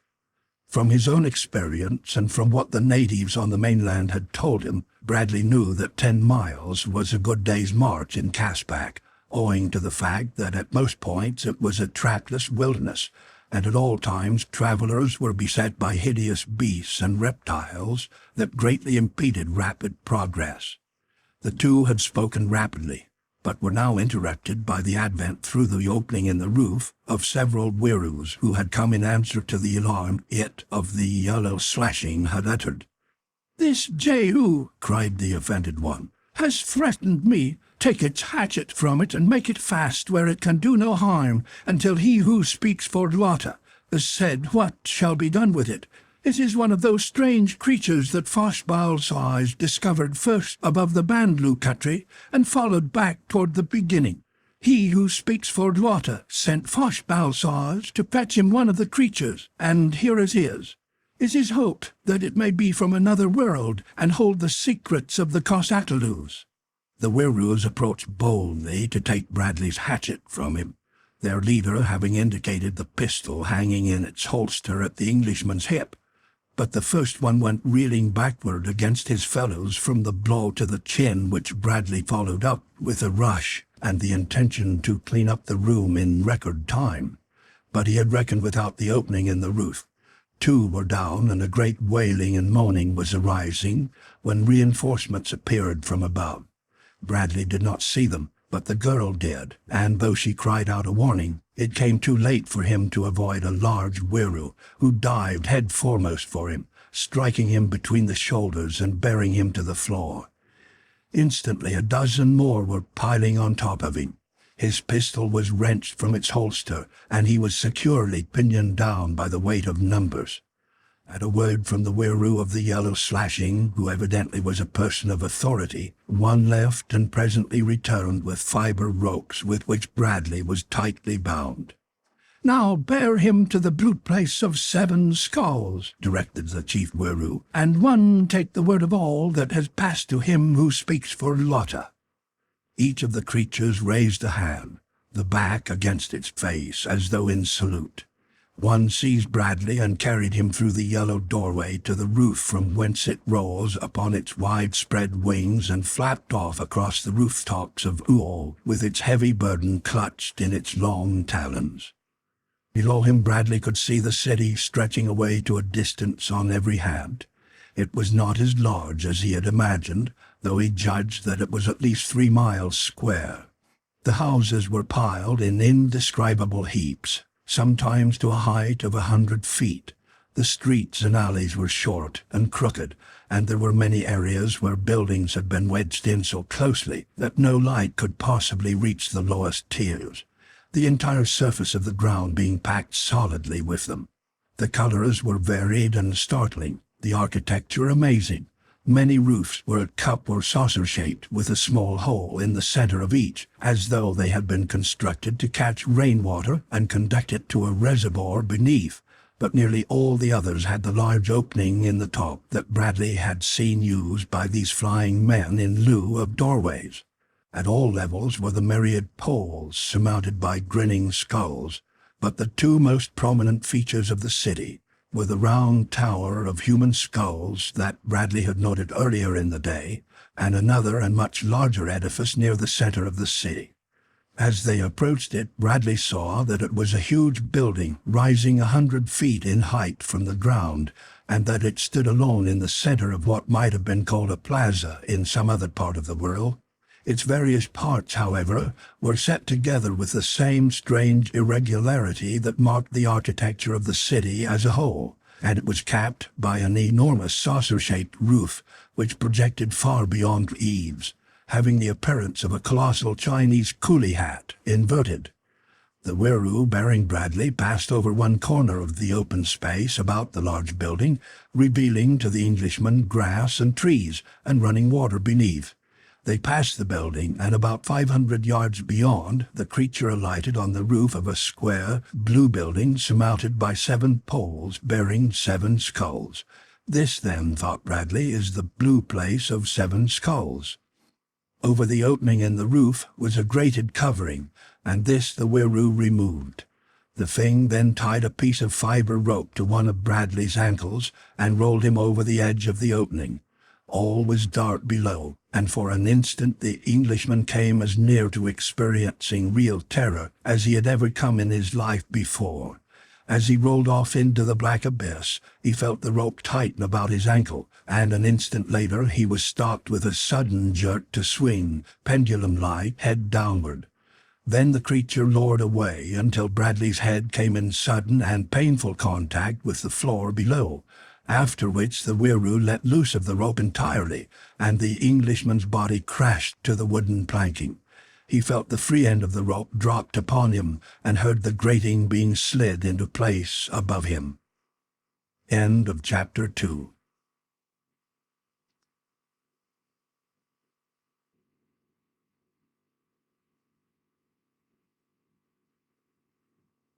Chapter 3.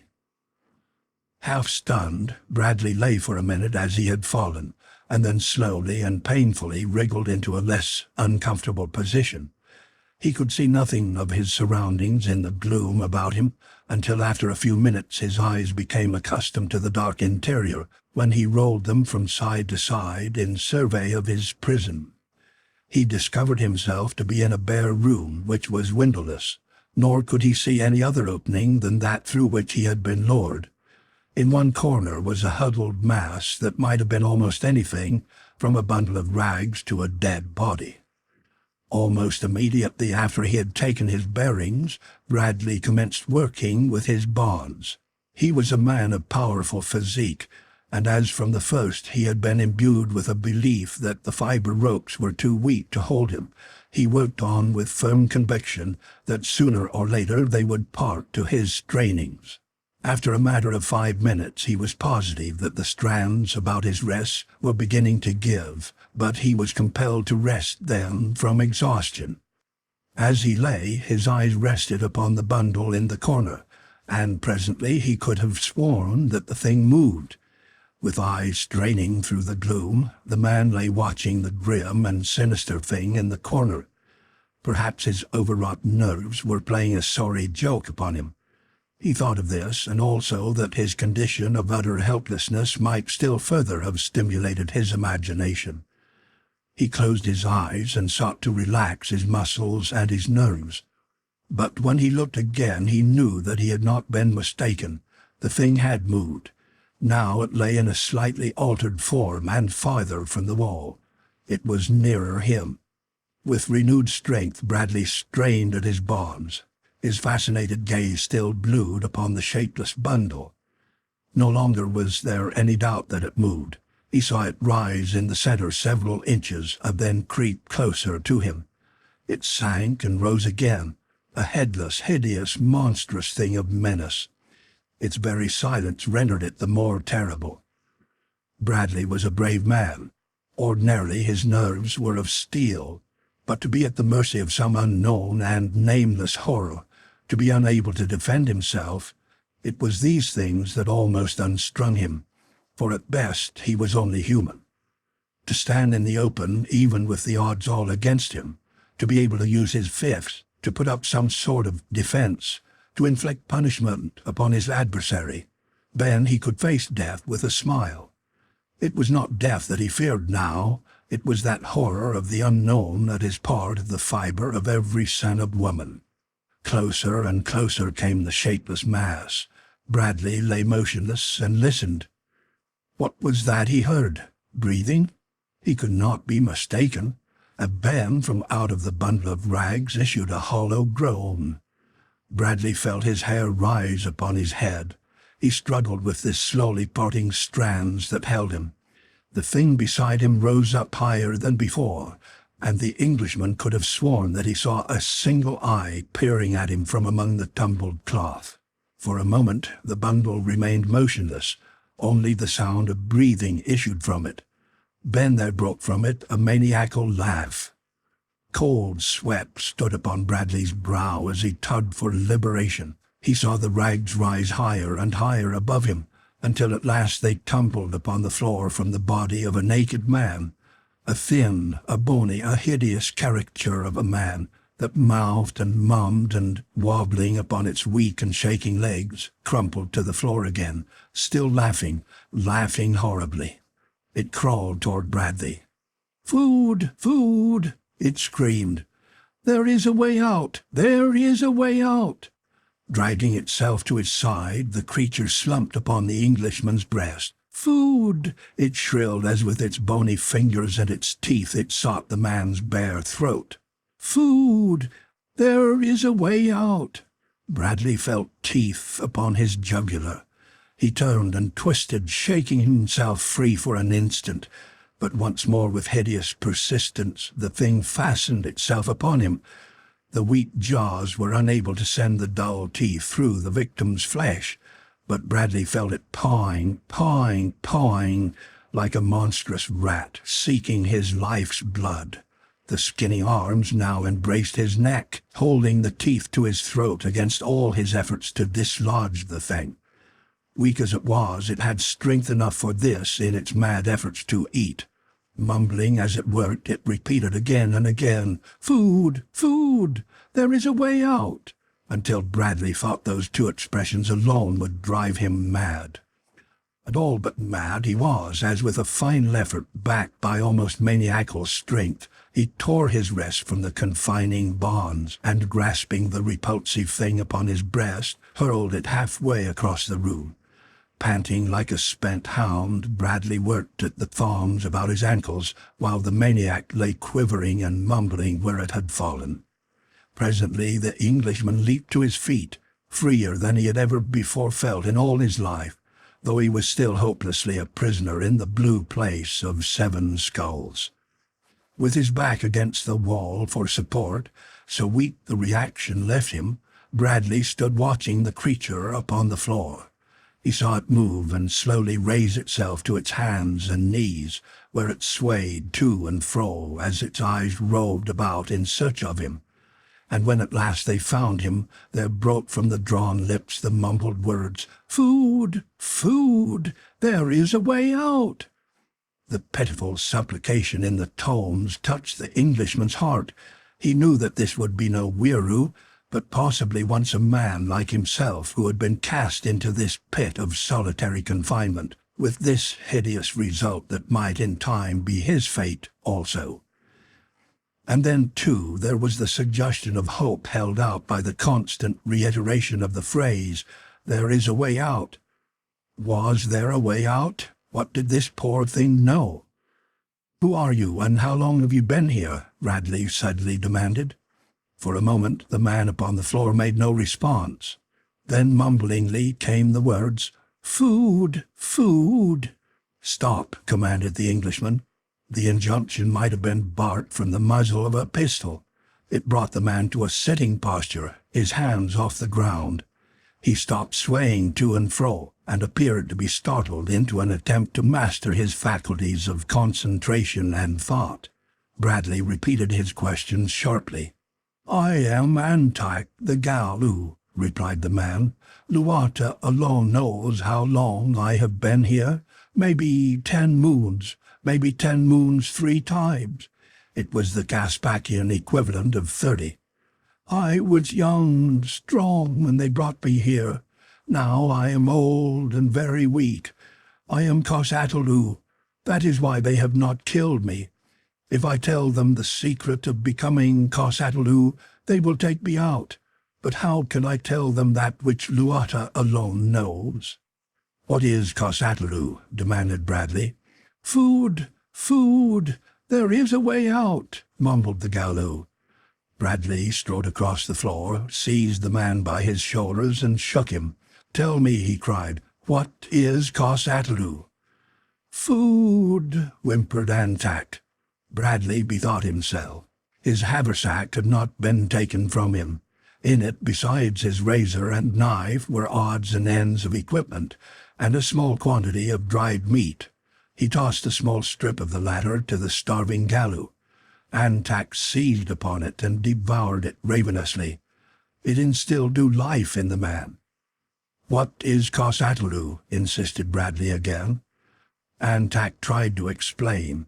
His narrative was often broken by lapses of concentration, during which he reverted to his plaintive mumbling for food and recurrence to the statement that there was a way out.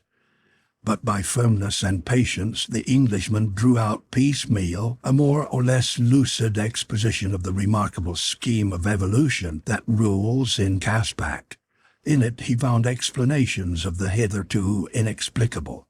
He discovered why he had seen no babes or children among the Caspakian tribes with which he had come in contact, why each more northerly tribe evinced a higher state of development than those south of them, why each tribe included individuals ranging in physical and mental characteristics from the highest of the next lower race to the lowest of the next higher, and why the women of each tribe immersed themselves each morning for an hour or more in the warm pools near which the habitations of their people always were located.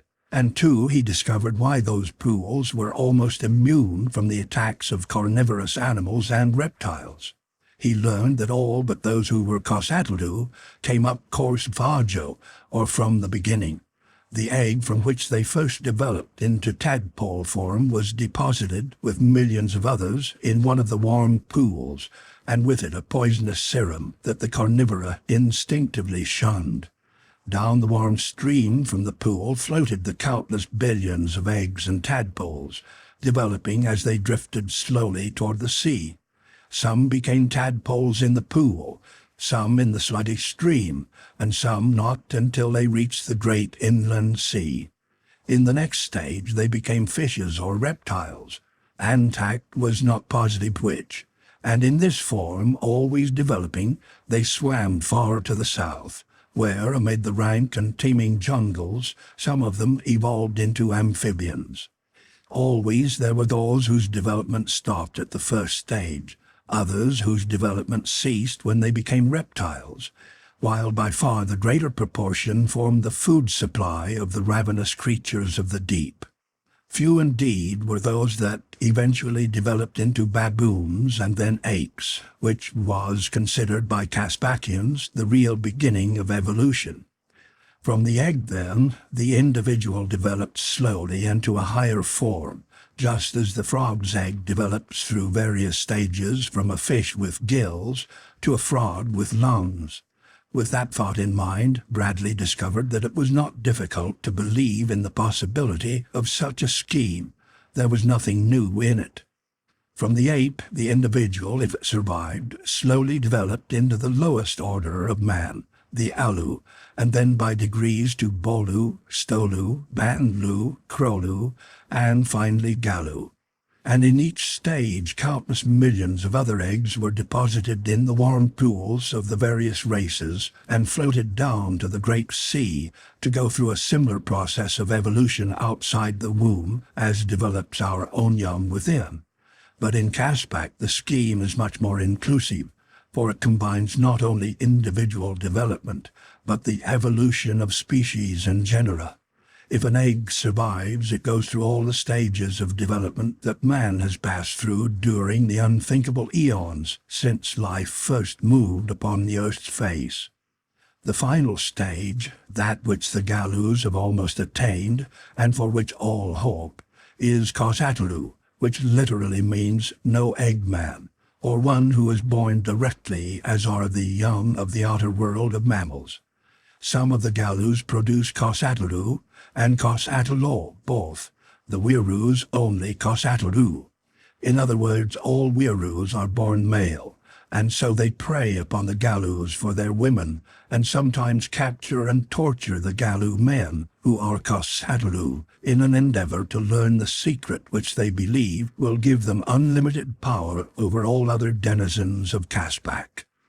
No Wirus come up from the beginning. All are born of the Wiru fathers and Galu mothers who are Cosatlo, and there are very few of the latter, owing to the long and precarious stages of development.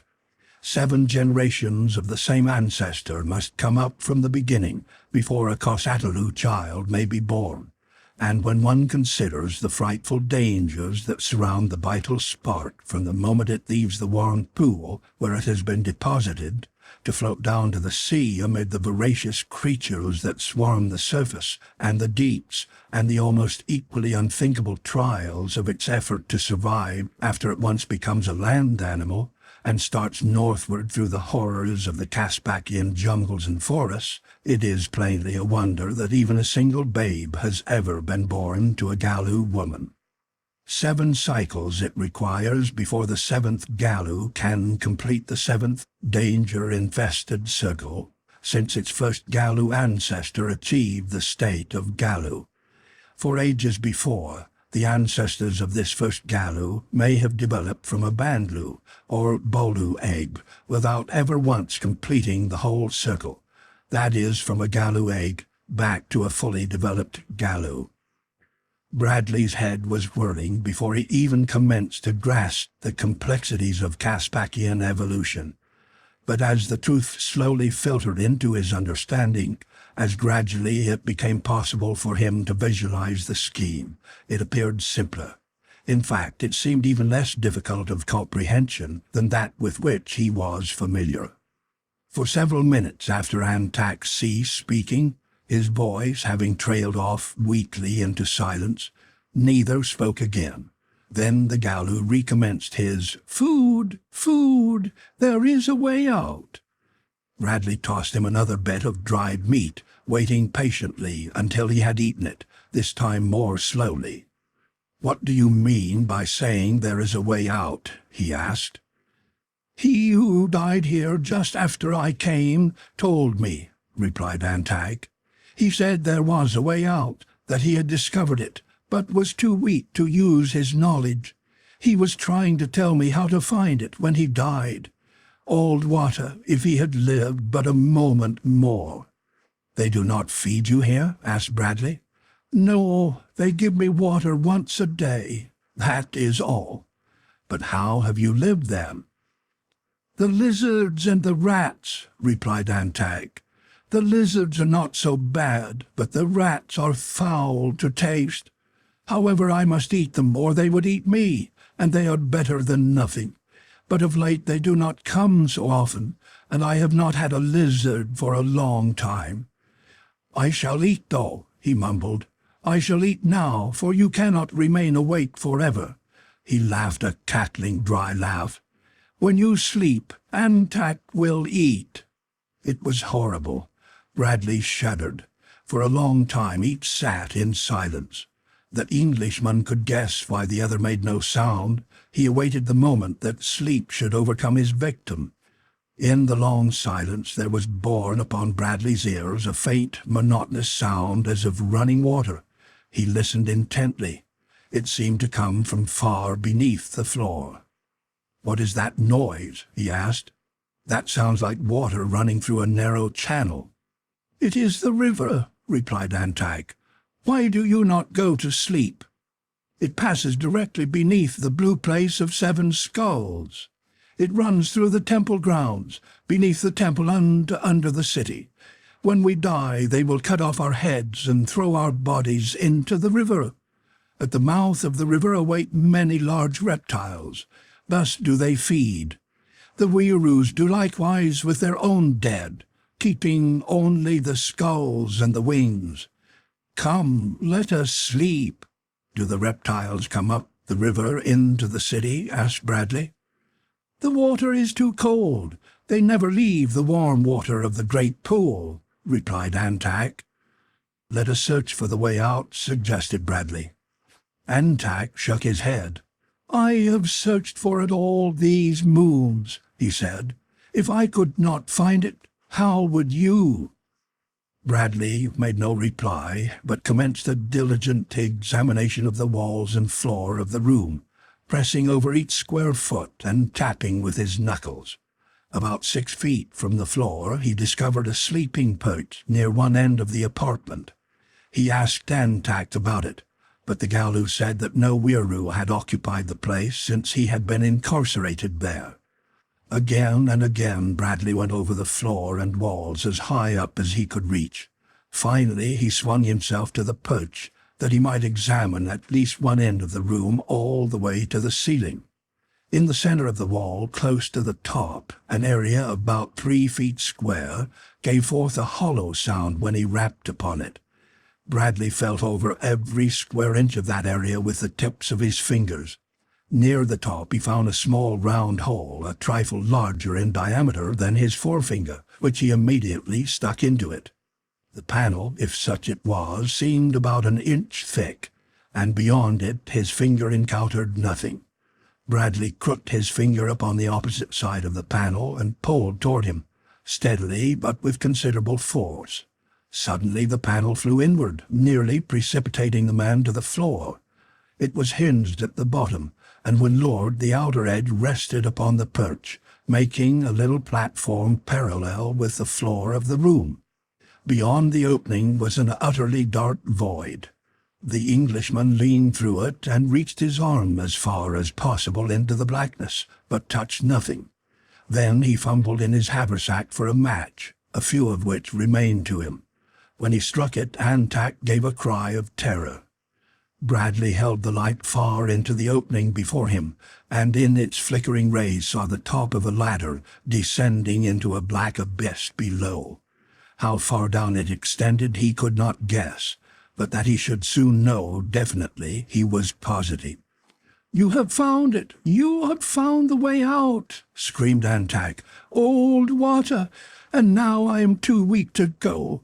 Take me with you! Take me with you!" "Shut up," admonished Bradley. "You'll have the whole flock of birds around our heads in a minute, and neither of us will escape. Be quiet, and I'll go ahead.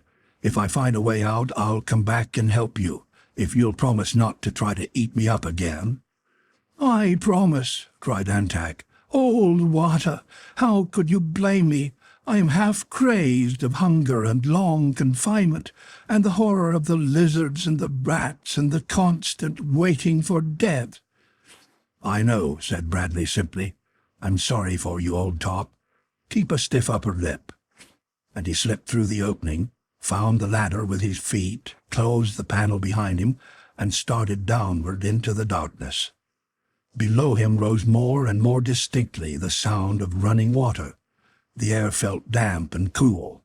He could see nothing of his surroundings and felt nothing but the smooth, worn sides and rungs of the ladder, down which he felt his way cautiously, lest a broken rung or a misstep should hurl him downward. As he descended thus slowly, the ladder seemed interminable, and the pit bottomless. Yet he realized when at last he reached the bottom that he could not have descended more than 50 feet. The bottom of the ladder rested on a narrow ledge paved with what felt like large round stones, but what he knew from experience to be human skulls. He could not but marvel as to where so many countless thousands of the things had come from, until he paused to consider that the infancy of Caspak dated doubtlessly back into remote ages, far beyond what the outer world considered the beginning of earthly time. For all these eons, the Wirus might have been collecting human skulls from their enemies and their own dead, enough to have built an entire city of them. Feeling his way along the narrow ledge, Bradley came presently to a blank wall that stretched out over the water swirling beneath him, as far as he could reach. Stooping, he groped about with one hand, reaching down toward the surface of the water, and discovered that the bottom of the wall arched above the stream. How much space there was between the water and the arch he could not tell, nor how deep the former. There was only one way in which he might learn these things, and that was to lower himself into the stream. For only an instant he hesitated, weighing his chances. Behind him lay almost certainly the horrid fate of Antak. Before him, nothing worse than a comparatively painless death by drowning. Holding his haversack above his head with one hand, he lowered his feet slowly over the edge of the narrow platform. Almost immediately he felt the swirling of cold water about his ankles, and then, with a silent prayer, he let himself drop gently into the stream. Great was Bradley's relief when he found the water no more than waist-deep, and beneath his feet a firm gravel bottom. Feeling his way cautiously, he moved downward with the current, which was not so strong as he had imagined from the noise of the running water. Beneath the first arch he made his way, following the winding curvatures of the right-hand wall. After a few yards of progress, his hand came suddenly in contact with a slimy thing clinging to the wall, a thing that hissed and scuttled out of reach. What it was the man could not know, but almost instantly there was a splash in the water just ahead of him, and then another. On he went, passing beneath other arches at varying distances, and always in utter darkness. Unseen denizens of this great sewer, disturbed by the intruder, splashed into the water ahead of him and wriggled away. Time and again his hand touched them, and never for an instant could he be sure that at the next step some gruesome thing might not attack him. He had strapped his haversack about his neck, well above the surface of the water, and in his left hand he carried his knife. Other precautions there were none to take. The monotony of the blind trail was increased by the fact that from the moment he had started from the foot of the ladder, he had counted his every step. He had promised to return for Antak if it proved humanly possible to do so, and he knew that in the blackness of the tunnel he could locate the foot of the ladder in no other way. He had taken 269 steps. Afterward he knew that he should never forget that number, when something bumped gently against him from behind. Instantly he wheeled about, and with knife ready to defend himself, stretched forth his right hand to push away the object that now had lodged against his body. His fingers, feeling through the darkness, came in contact with something cold and clammy. They passed to and fro over the thing until Bradley knew that it was the face of a dead man floating upon the surface of the stream. With an oath he pushed his gruesome companion out into midstream to float on down toward the great pool and the awaiting scavengers of the deep. At his 413th step another corpse bumped against him. How many had passed him without touching he could not guess, but suddenly he experienced the sensation of being surrounded by dead faces floating along with him. All set in hideous grimaces, their dead eyes glaring at this profaning alien who dared intrude upon the waters of this river of the dead, a horrid escort, pregnant with dire forebodings and with menace. Though he advanced very slowly, he tried always to take steps of about the same length, so that he knew that though considerable time had elapsed, yet he had really advanced no more than 400 yards, when ahead he saw a lessening of the pitch darkness, and at the next turn of the stream his surroundings became vaguely discernible. Above him was an arched roof, and on either hand walls pierced at intervals by apertures covered with wooden doors. Just ahead of him in the roof of the aqueduct was a round black hole, about 30 inches in diameter. His eyes still rested upon the opening when there shot downward from it to the water below the naked body of a human being, which almost immediately rose to the surface again and floated off down the stream. In the dim light Bradley saw that it was a dead Wiru, from which the wings and the head had been removed. A moment later another headless body floated past, recalling what Antak had told him of the skull-collecting customs of the Wiru. Bradley wondered how it happened that the first corpse he had encountered in the stream had not been similarly mutilated. The farther he advanced now, the lighter it became. The number of corpses was much smaller than he had imagined, only 2 more passing him before, at 600 steps, or about 500 yards from the point he had taken to the stream, he came to the end of the tunnel and looked out upon sunlit water running between grassy banks. One of the last corpses to pass him was still clothed in the white robe of a Wiru, blood-stained over the headless neck that it concealed. Drawing closer to the opening leading into the bright daylight, Bradley surveyed what lay beyond. A short distance before him a large building stood in the center of several acres of grass and tree-covered ground, spanning the stream which disappeared through an opening in its foundation wall. From the large saucer-shaped roof and the vivid colorings of the various heterogeneous parts of the structure, he recognized it as the temple past which he had been borne to the blue place of 7 skulls. To and fro flew Wirus, going to and from the temple. Others passed on foot across the open grounds, assisting themselves with their great wings, so that they barely skimmed the earth. To leave the mouth of the tunnel would have been to court instant discovery and capture, but by what other avenue he might escape, Bradley could not guess unless he retraced his steps up the stream and sought egress from the other end of the city. The thought of traversing that dark and horror-ridden tunnel for perhaps miles he could not entertain. There must be some other way. Perhaps after dark he could steal through the temple grounds and continue on downstream until he had come beyond the city.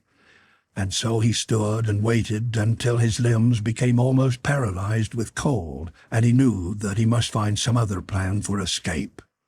A half-formed decision to risk an attempt to swim underwater to the temple was crystallizing, in spite of the fact that any chance Weru flying above the stream might easily see him, when again a floating object bumped against him from behind and lodged across his back. Turning quickly, he saw that the thing was what he had immediately guessed it to be, a headless and wingless Weru corpse. With a grunt of disgust, he was about to push it from him, when the white garment enshrouding it suggested a bold plan to his resourceful brain. Grasping the corpse by an arm, he tore the garment from it, and then let the body float downward toward the temple. With great care, he draped the robe about him. The bloody blots that had covered the severed neck he arranged about his own head. His haversack he rolled as tightly as possible and stuffed beneath his coat over his breast. Then he fell gently to the surface of the stream, and lying upon his back, floated downward with the current and out into the open sunlight. Through the weave of the cloth he could distinguish large objects. He saw a Weru flap dismally above him. He saw the banks of the stream float slowly past. He heard a sudden wail upon the right-hand shore, and his heart stood still, lest his ruse had been discovered. But never by a move of a muscle did he betray that aught but a cold lump of clay floated there upon the bosom of the water. And soon, though it seemed an eternity to him, the direct sunlight was blotted out, and he knew that he had entered beneath the temple. Quickly he felt for bottom with his feet, and as quickly he stood erect, snatching the bloody clammy cloth from his face. On both sides were blank walls, and before him the river turned a sharp corner and disappeared. Feeling his way cautiously forward, he approached the turn and looked around the corner. To his left was a low platform, about a foot above the level of the stream, and onto this he lost no time in climbing, for he was soaked from head to foot, cold and almost exhausted. As he lay resting on the skull-paved shelf, he saw in the center of the vault above the river another of those sinister round holes through which he momentarily expected to see a headless corpse shoot downward in its last plunge to a watery grave. A few feet along the platform a closed door broke the blankness of the wall. As he lay looking at it and wondering what lay behind, his mind filled with fragments of many wild schemes of escape, it opened and a white-robed Weru stepped out upon the platform. The creature carried a large wooden basin filled with rubbish. Its eyes were not upon Bradley, who drew himself to a squatting position and crouched as far back in the corner of the niche in which the platform was set as he could force himself. The Weru stepped to the edge of the platform and dumped the rubbish into the stream. If it turned away from him as it started to retrace its steps to the doorway, there was a small chance that it might not see him. But if it turned toward him, there was none at all. Bradley held his breath. The Weru paused a moment, gazing down into the water. Then it straightened up and turned toward the Englishman. Bradley did not move. The Weru stopped and stared intently at him. It approached him questioningly. Still Bradley remained as though carved of stone. The creature was directly in front of him. It stopped. There was no chance on earth that it would not discover what he was. With the quickness of a cat, Bradley sprang to his feet and with all his strength, backed by his heavy weight, struck the Weru upon the point of the chin. Without a sound, The thing crumpled to the platform, while Bradley, acting almost instinctively to the urge of the first law of nature, rolled the inanimate body over the edge into the river. Then he looked at the open doorway, crossed the platform, and peered within the apartment beyond. What he saw was a large room, dimly lighted, and about the side rows of wooden vessels stacked one upon another. There was no Weiroo in sight, so the Englishman entered.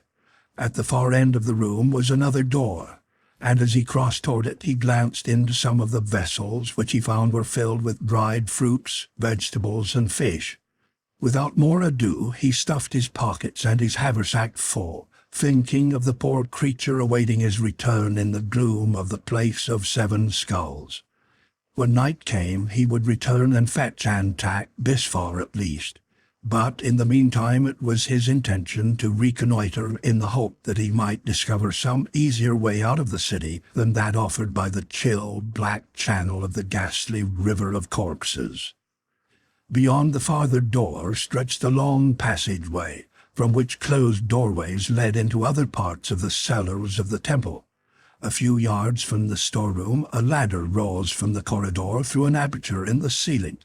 Bradley paused at the foot of it, debating the wisdom of further investigation against a return to the river.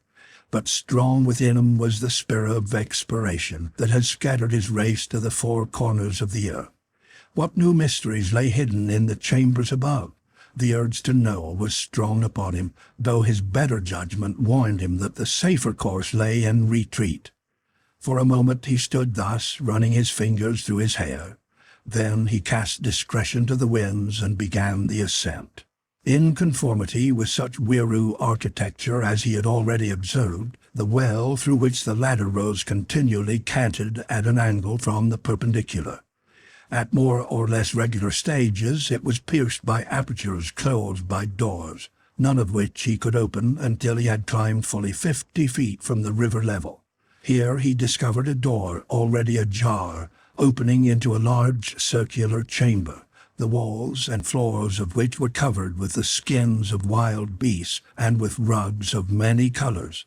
But what interested him most was the occupants of the room, a Weiroo and a girl of human proportions. She was standing with her back against the column which rose from the center of the apartment from floor to ceiling. A hollow column about 40 inches in diameter, in which he could see an opening some 30 inches across. The girl's side was toward Bradley, and her face averted, for she was watching the Weiroo, who was now advancing slowly toward her, talking as he came. Bradley could distinctly hear the words of the creature, who was urging the girl to accompany him to another Weiroo city. "Come with me," he said, "and you shall have your life. Remain here, and he who speaks for Lotta will claim you for his own. And when he is done with you, your skull will bleach at the top of a tall staff, while your body feeds the reptiles at the mouth of the river of death. Even though you bring into the world a female Weiroo, your fate will be the same if you do not escape him. While with me you shall have life and food, and none shall harm you." He was quite close to the girl when she replied by striking him in the face with all her strength. "Until I am slain," she cried, "I shall fight against you all." From the throat of the Weiroo issued that dismal wail that Bradley had heard so often in the past. It was like a scream of pain smothered to a groan, and then the thing leaped upon the girl, its face working in hideous grimaces as it clawed and beat at her to force her to the floor. The Englishman was upon the point of entering to defend her when a door at the opposite side of the chamber opened to admit a huge Weiroo, clothed entirely in red. At sight of the two struggling upon the floor, the newcomer raised his voice in a shriek of rage. Instantly the Weiroo who was attacking the girl leaped to his feet and faced the other. "I heard," screamed he who had just entered the room. "I heard. And when he who speaks for Lotta shall have heard—" He paused and made a suggestive movement of a finger across his throat. "He shall not hear," returned the first Weiroo, as, with a powerful motion of his great wings, he launched himself upon the red-robed figure. The latter dodged the first charge, drew a wicked-looking curved blade from beneath its red robe, spread its wings and dived for its antagonist. Beating their wings, wailing and groaning, the two hideous things sparred for position.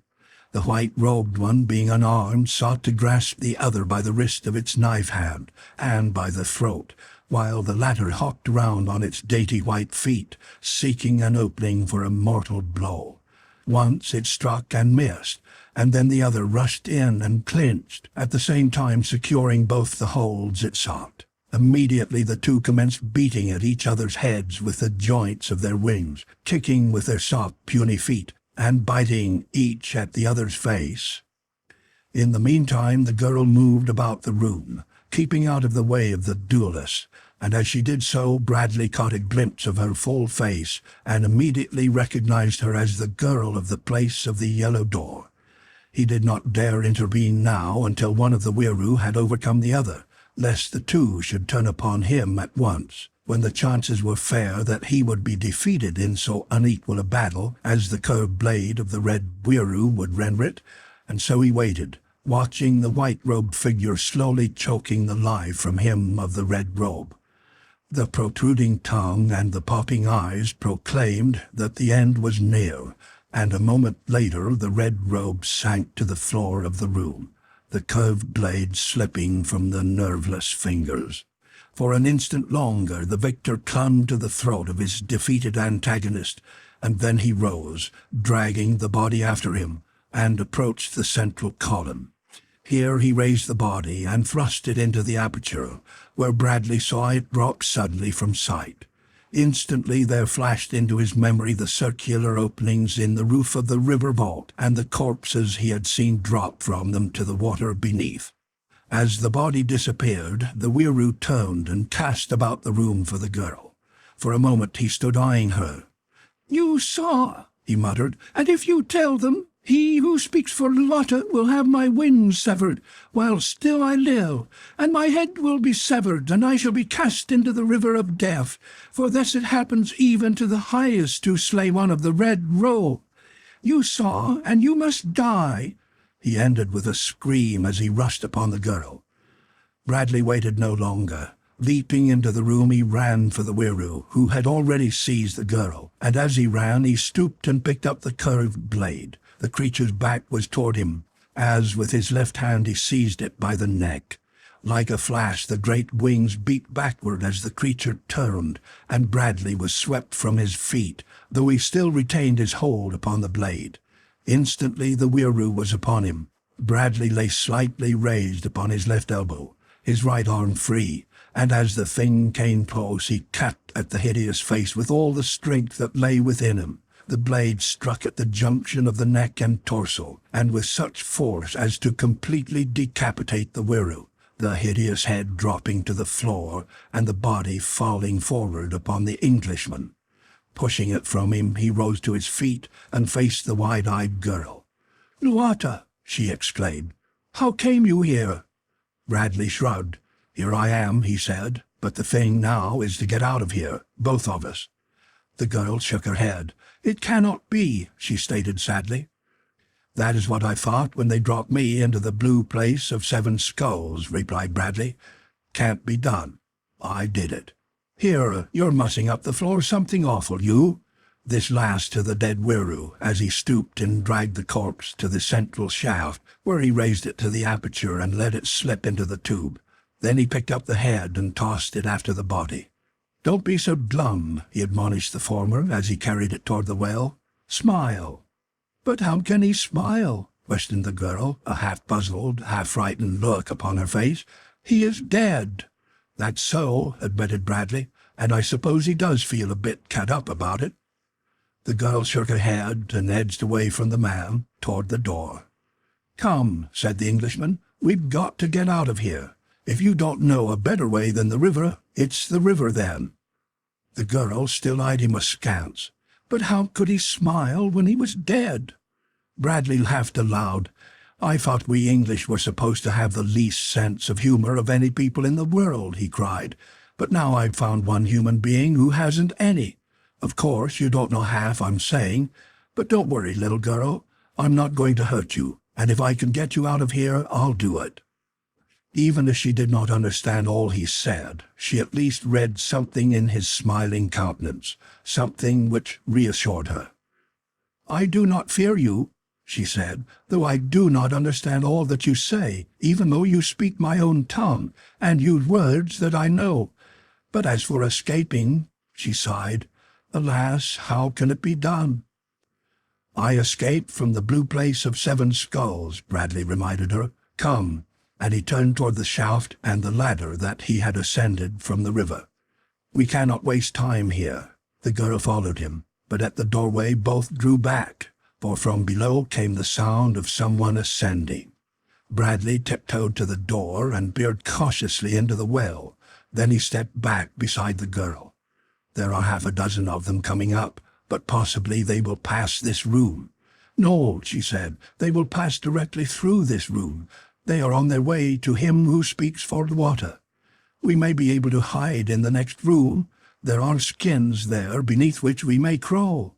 They will not stop in that room, but they may stop in this one for a short time. The other room is blue." "What's that got to do with it?" demanded the Englishman. "They fear blue," she replied. "In every room where murder has been done, you will find blue, a certain amount for each murder. When the room is all blue, they shun it. This room has much blue, but evidently they kill mostly in the next room, which is now all blue." "But there is blue on the outside of every house I've seen," said Bradley. "Yes," assented the girl, "and there are blue rooms in each of those houses. When all the rooms are blue, then the whole outside of the house will be blue, as is the blue place of 7 skulls. There are many such here." "And the skulls with blue upon them?" inquired Bradley. "Did they belong to murderers?" "They were murdered, some of them. Those with only a small amount of blue were murderers, known murderers. All Wirus are murderers. When they have committed a certain number of murders without being caught at it, they confess to him who speaks for Duata, and are advanced, after which they wear robes with a slash of some color. I think yellow comes first. When they reach a point where the entire robe is of yellow, they discard it for a white robe with a red slash, and when one wins a complete red robe, he carries such a long curved knife as you have in your hand. After that comes the blue slash on a white robe, and then, I suppose, an all-blue robe. I have never seen such an one." As they talked in low tones, they had moved from the room of the death shaft into an all-blue room adjoining, where they sat down together in a corner with their backs against the wall, and drew a pile of hides over themselves. A moment later they heard a number of Wirus enter the chamber. They were talking together as they crossed the floor, or the two could not have heard them. Halfway across the chamber they halted as the door toward which they were advancing opened, and a dozen others of their kind entered the apartment. Bradley could guess all this by the increased volume of sound and the dismal greetings, but the sudden silence that almost immediately ensued he could not fathom, for he could not know that from beneath one of the hides that covered him protruded one of his heavy army shoes, or that some 18 large Wirus with robes either solid red or slashed with red or blue were standing gazing at it. Nor could he hear their stealthy approach. The first intimation he had that he had been discovered was when his foot was suddenly seized, and he was yanked violently from beneath the hides to find himself surrounded by menacing blades. They would have slain him on the spot had not one clothed all in red held them back, saying that he who speaks for Duata desired to see this strange creature. As they led Bradley away, he caught an opportunity to glance back toward the hides to see what had become of the girl, and to his gratification he discovered that she still lay concealed beneath the hides. He wondered if she would have the nerve to attempt the river trip alone, and regretted that now he could not accompany her. He felt rather all in himself, more so than he had at any time since he had been captured by the Wiru, for there appeared not the slightest cause for hope in his present predicament. He had dropped the curved blade beneath the hides when he had been jerked so violently from their fancied security. It was almost in a spirit of resigned hopelessness, that he quietly accompanied his captors through various chambers and corridors toward the heart of the temple. End of Chapter 3.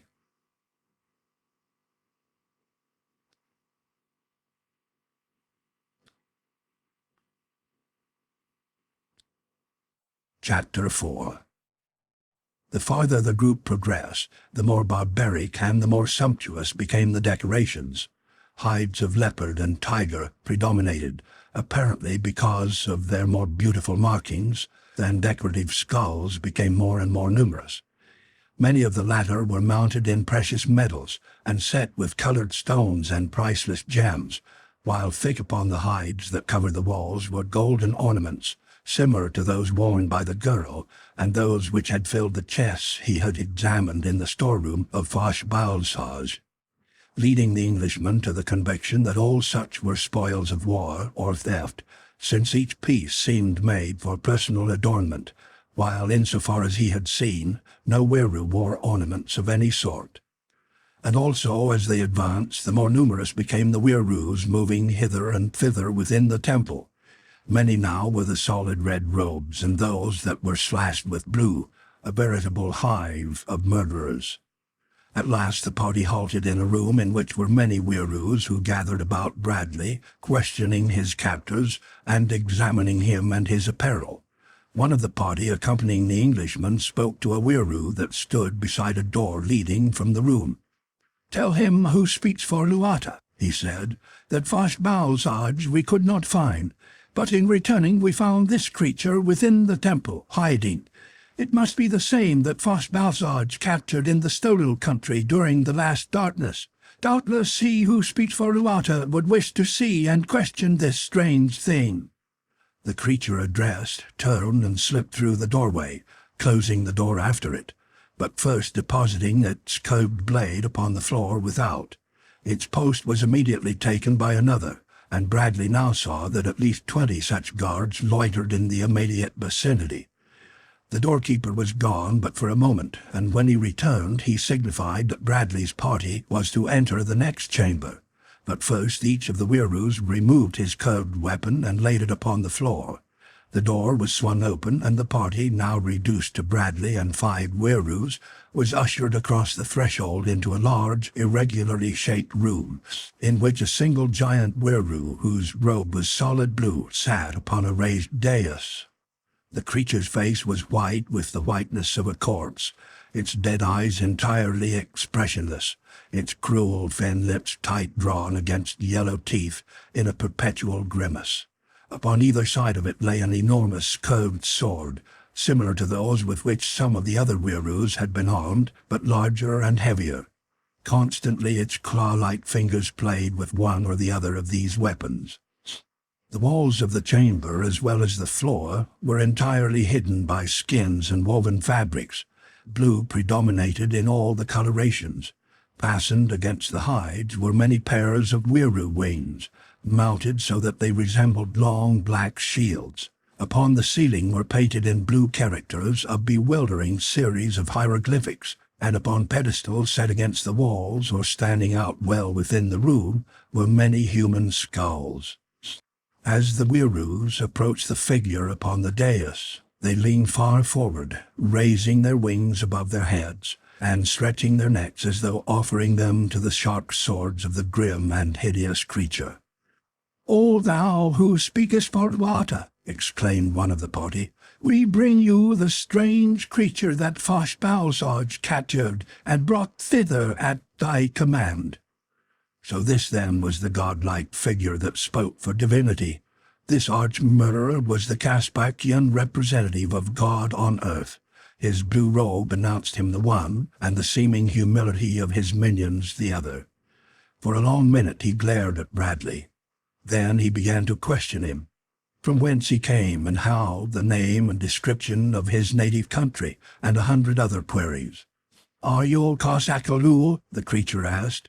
Bradley replied that he was, and that all his kind were, as well as every living thing in his part of the world. "Can you tell me the secret?" asked the creature. Bradley hesitated, and then, thinking to gain time, replied in the affirmative. "What is it?" demanded the Weiroo, leaning far forward and exhibiting every evidence of excited interest. Bradley leaned forward and whispered, "It is for your ears alone. I will not divulge it to others, and then only on condition that you carry me and the girl I saw in the place of the yellow door near to that of Foss Balsage back to her own country." The thing rose in wrath, holding one of its swords above its head. "Who are you to make terms for him who speaks for Lotta?" it shrilled. "Tell me the secret, or die where you stand." "And if I die now, the secret goes with me," Bradley reminded him. "Never again will you get the opportunity to question another of my kind who knows this secret. Anything to gain time, to get the rest of the Weirus from the room, that he might plan some scheme for escape and put it into effect." The creature turned upon the leader of the party that had brought Bradley. "Is the thing with weapons?" it asked. "No," was the response. "Then go, but tell the guard to remain close by," commanded the High One. The Weirus salaamed and withdrew, closing the door behind them. He who speaks for Luata grasped the sword nervously in his right hand. At his left side lay the second weapon. It was evident that he lived in constant dread of being assassinated. The fact that he permitted none with weapons within his presence, and that he always kept two swords at his side, pointed to this. Bradley was racking his brain to find some suggestion of a plan whereby he might turn the situation to his own account. His eyes wandered past the weird figure before him. They played about the walls of the apartment as though hoping to draw inspiration from the dead skulls and the hides and the wings. And then they came back to the face of the Weiroo god, now working in anger. "Quick!" screamed the thing. "The secret!" "Will you give me and the girl our freedom?" insisted Bradley. For an instant the thing hesitated, and then it grumbled, "Yes." At the same instant Bradley saw two hides upon the wall directly back of the dais separate and a face appear in the opening. No change of expression upon the Englishman's countenance betrayed that he had seen aught to surprise him, though surprised he was, for the face in the aperture was that of the girl he had but just left hidden beneath the hides in another chamber. A white and shapely arm now pushed past the face into the room, and in the hand, tightly clutched, was the curved blade, smeared with blood, that Bradley had dropped beneath the hides at the moment he had been discovered and drawn from his concealment. "Listen, Nan," said Bradley in a low voice to the Weiroo. "You shall know the secret of Cos Atildoo as well as do I, but none other may hear it. Lean close, I will whisper it into your ear." He moved forward and stepped upon the dais. The creature raised its sword, ready to strike at the first indication of treachery, and Bradley stooped beneath the blade and put his ear close to the gruesome face. As he did so, he rested his weight upon his hands, one upon either side of the Weiroo's body, his right hand upon the hilt of the spare sword lying at the left of him who speaks for Luata. "This, Bent, is the secret of both life and death," he whispered, and at the same instant he grasped the Weiroo by the right wrist, and with his own right hand swung the extra blade in a sudden, vicious blow against the creature's neck before the thing could give even a single cry of alarm. Then, without waiting an instant, Bradley leaped past the dead god and vanished behind the hides that had hidden the girl. Wide-eyed and panting, the girl seized his arm. "Oh, what have you done?" she cried. "He who speaks for Luata will be avenged by Luata. Now indeed must you die. There is no escape, for even though we reached my own country, Luata can find you out." "Bosh!" exclaimed Bradley, and then, "But you were going to knife him yourself." "Then I alone should have died," she replied. Bradley scratched his head. "Neither of us is going to die," he said, "at least not at the hands of any god. If we don't get out of here, though, we'll die right enough. Can you find your way back to the room where I first came upon you in the temple?" "I know the way," replied the girl, "but I doubt if we can go back without being seen. I came hither because I only met Weirus who knew that I am supposed now to be in the temple, but you could go elsewhere without being discovered." Bradley's ingenuity had come up against a stone wall. There seemed no possibility of escape. He looked about him. They were in a small room where lay a litter of rubbish, torn bits of cloth, old hides, pieces of fiber rope. In the center of the room was a cylindrical shaft with an opening in its face. Bradley knew it for what it was. Here the arch-fiend dragged his victims and cast their bodies into the river of death far below.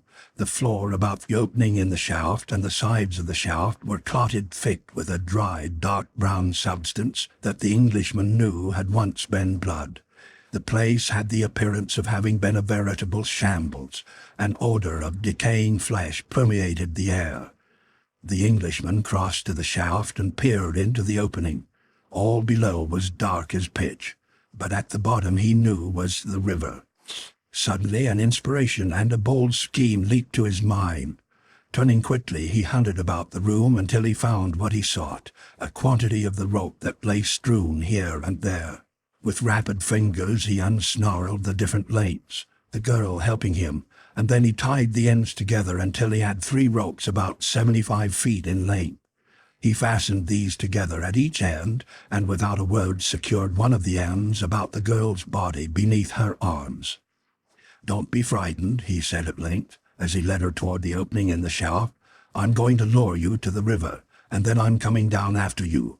When you are safe below, give 2 quick jerks upon the rope. If there is danger there and you want me to draw you up into the shaft, jerk once. Don't be afraid. It is the only way." "I am not afraid," replied the girl, rather haughtily, Bradley thought, and herself climbed through the aperture and hung by her hands, waiting for Bradley to lower her. As rapidly as was consistent with safety, the man paid out the rope. When it was about half out, he heard loud cries and wails suddenly arise within the room they had just quitted. The slaying of their god had been discovered by the Rykors. A search for the slayer would begin at once. Lord, would the girl never reach the river? At last, just as he was positive that searchers were already entering the room behind him, there came 2 quick tugs at the rope. Instantly, Bradley made the rest of the strands fast about the shaft, slipped into the black tube, and began a hurried descent toward the river. An instant later he stood waist-deep in water beside the girl. Impulsively she reached toward him and grasped his arm. A strange thrill ran through him at the contact, but he only cut the rope from about her body and lifted her to the little shelf at the river's side. "How can we leave here?" she asked.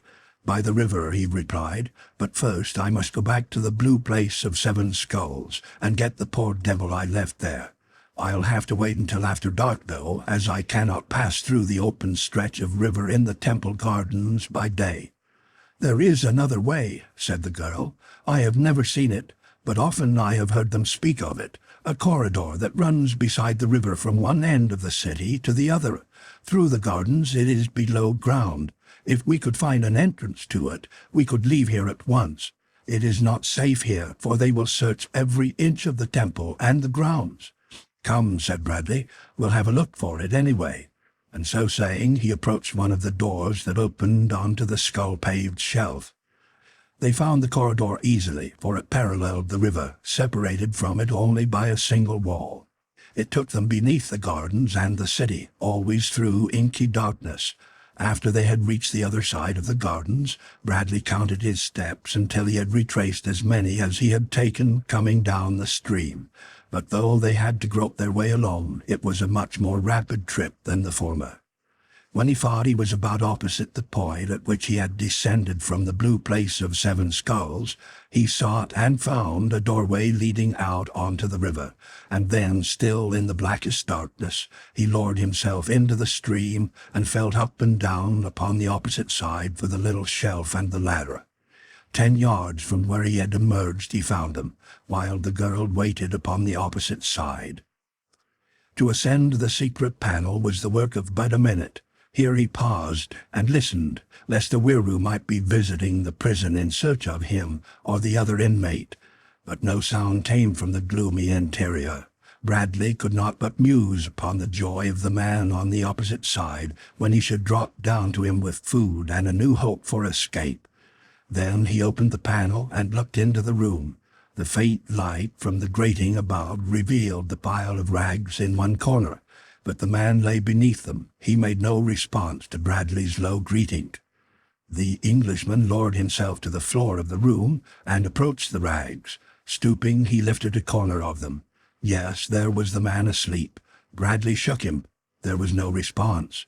He stooped lower, and in the dim light examined the antac. Then he stood up with a sigh. A rat leaped from beneath the coverings and scurried away. "Poor devil," muttered Bradley. He crossed the room to swing himself to the perch preparatory to quitting the blue place of Seven Skulls forever. Beneath the perch he paused. "I'll not give them the satisfaction," he growled. "Let them believe that he escaped."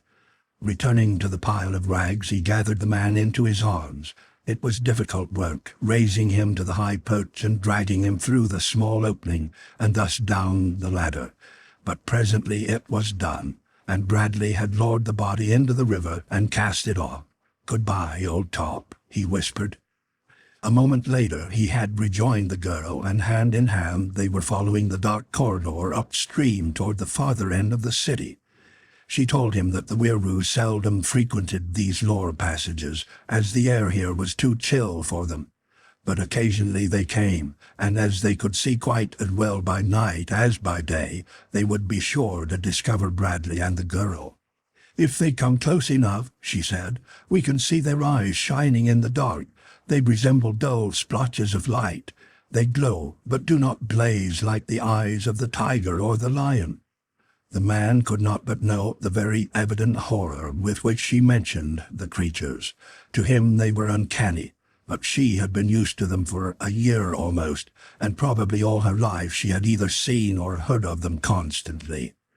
"Why do you fear them so?" he asked. "It seems more than an ordinary fear of the harm they can do you." She tried to explain, but the nearest he could gather was that she looked upon the Weiroo almost as supernatural beings.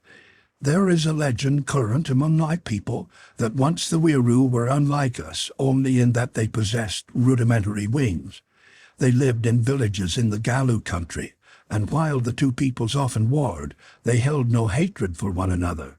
In those days each race came up from the beginning, and there was great rivalry as to which was the higher in the scale of evolution. The Weiroo developed the first Kossataru, but they were always male. Never could they reproduce woman. Slowly they commenced to develop certain attributes of the mind, which they considered placed them upon a still higher level, and which gave them many advantages over us.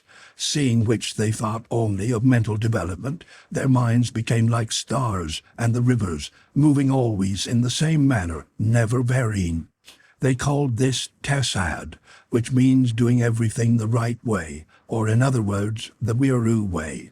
If foe or friend, right or wrong, stood in the way of Tessad, then it must be crushed. Soon the Galus and the lesser races of men came to hate and fear them. It was then that the Weiroos decided to carry Tessad into every part of the world. They were very warlike and very numerous, although they had long since adopted the policy of slaying all those among them whose wings did not show advanced development. It took ages for all this to happen. Very slowly came the different changes, but at last the Weirooos had wings they could use. But by reason of always making war upon their neighbors, they were hated by every creature of Caspak, for no one wanted their Tassad, and so they used their wings to fly to this island when the other races turned against them and threatened to kill them all. So cruel had they become and so bloodthirsty that they no longer had hearts that beat with love or sympathy. But their very cruelty and wickedness kept them from conquering the other races, since they were also cruel and wicked to one another, so that no Weiroo trusted another. Always were they slaying those above them that they might rise in power and possessions, until at last came the more powerful than the others, with a Tassad all his own. He gathered about him a few of the most terrible Weirooos, and among them they made laws which took from all but these few Weirooos every weapon they possessed. Now their Tassad has reached a high plane among them. They make many wonderful things that we cannot make. They think great thoughts, no doubt, and still dream of greatness to come, but their thoughts and their acts are regulated by ages of custom. They are all alike, and they are most unhappy. As the girl talked, the two moved steadily along the dark passageway beside the river. They had advanced a considerable distance when there sounded faintly from far ahead the muffled roar of falling water, which increased in volume as they moved forward until at last it filled the corridor with a deafening sound. Then the corridor ended in a blank wall, but in a niche to the right was a ladder leading aloft, and to the left was a door opening onto the river. Bradley tried the ladder first, and as he opened it felt a heavy spray against his face. The little shelf outside the doorway was wet and slippery, the roaring of the water tremendous. There could be but one explanation. They had reached a waterfall in the river, and if the corridor actually terminated here, their escape was effectually cut off, since it was quite evidently impossible to follow the bed of the river and ascend the falls. As the ladder was the only alternative, the two turned toward it, and the man first began the ascent, which was through a well similar to that which had led him to the upper floors of the temple. As he climbed, Bradley felt for openings in the side of the shaft, but he discovered none below 50 feet. The first he came to was ajar, letting a faint light into the well. As he paused, the girl climbed to his side, and together they looked through the crack into a low-ceiled chamber in which were several Galu women and an equal number of hideous little replicas of the full-grown Wirus with which Bradley was not quite familiar. He could feel the body of the girl, pressed close to his, tremble as her eyes rested upon the inmates of the room, and involuntarily his arm encircled her shoulders as though to protect her from some danger which he sensed without recognizing. "Poor things," she whispered, "this is their horrible fate, to be imprisoned here beneath the surface of the city with their hideous offspring, whom they hate as they hate their fathers. A Wiru keeps his children thus hidden until they are full grown, lest they be murdered by their fellows. The lore runes of the city are filled with many such as these."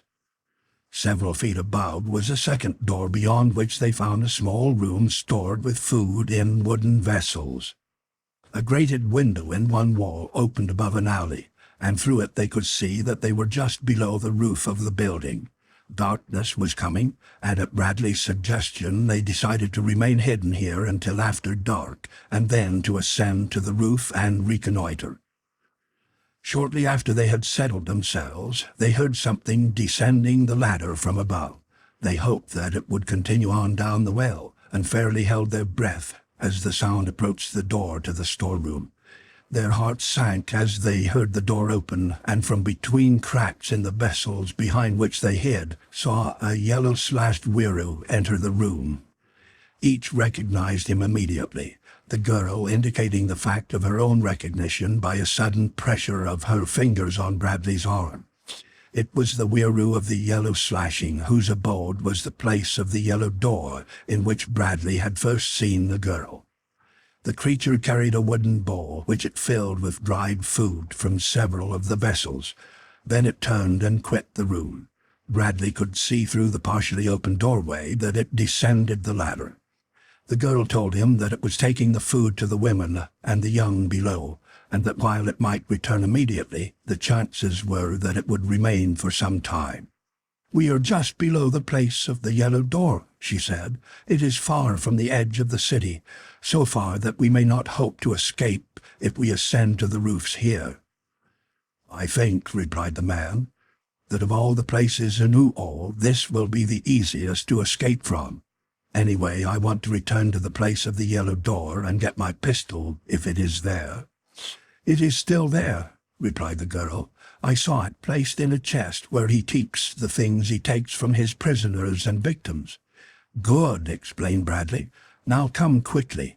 And the two crossed the room to the well and ascended the ladder a short distance to its top, where they found another door that opened into a vacant room, the same in which Bradley had first met the girl. To find the pistol was a matter of but a moment's search on the part of Bradley's companion, and then at the Englishman's signal she followed him to the yellow door. It was quite dark without as the two entered the narrow passage between two buildings. A few steps brought them undiscovered to the doorway of the storeroom where lay the body of Fosh Balsaj. In the distance toward the temple they could hear sounds as of a great gathering of Wirus. the peculiar, uncanny wailing rising above the dismal flapping of countless wings. "They have heard of the killing of him who speaks for Luata," whispered the girl. "Soon they will spread in all directions, searching for us." "And will they find us?" "As surely as Lua gives light by day," she replied. "And when they find us, they will tear us to pieces, for only the Wirus may murder, only they may practice tasad." "But they will not tell you," said Bradley. "You did not slay him." "It will make no difference," she insisted. "If they find us together, they will slay us both." "Then they won't find us together," announced Bradley decisively. "You stay right here. You won't be any worse off than before I came, and I'll get as far as I can and account for as many of the beggars as possible before they get me. Goodbye. You're a mighty decent little girl. I wish that I might have helped you." "No," she cried. "Do not leave me. I would rather die. I had hoped and hoped to find some way to return to my own country. I wanted to go back to Antak, who must be very lonely without me, but I know that it never can be. It is difficult to kill hope, though mine is nearly dead. Do not leave me." "Antak?" Bradley repeated. "You loved a man called Antak?" "Yes," replied the girl. "Antak was away hunting when the Wiru caught me. How he must have grieved for me. He also was Kosatalu, 12 moons older than I, and all our lives we have been together." Bradley remained silent. So she loved Antak. He hadn't the heart to tell her that Antak had died, or how.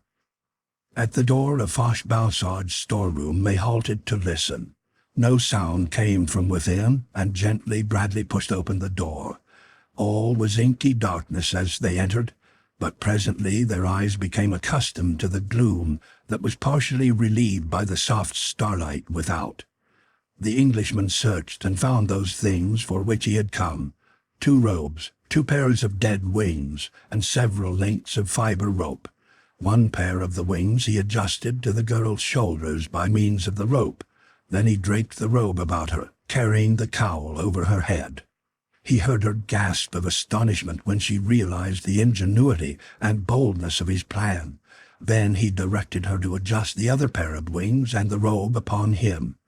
Working with strong, deft fingers, she soon had the work completed, and the 2 stepped out upon the roof, to all intent and purpose, genuine Wirus. Beside his pistol, Bradley carried the sword of the slain Wiru prophet, while the girl was armed with the small blade of the red Wiru. Side by side they walked slowly across the roof toward the north edge of the city. Wirus flapped above them, and several times they passed others walking or sitting upon the roofs.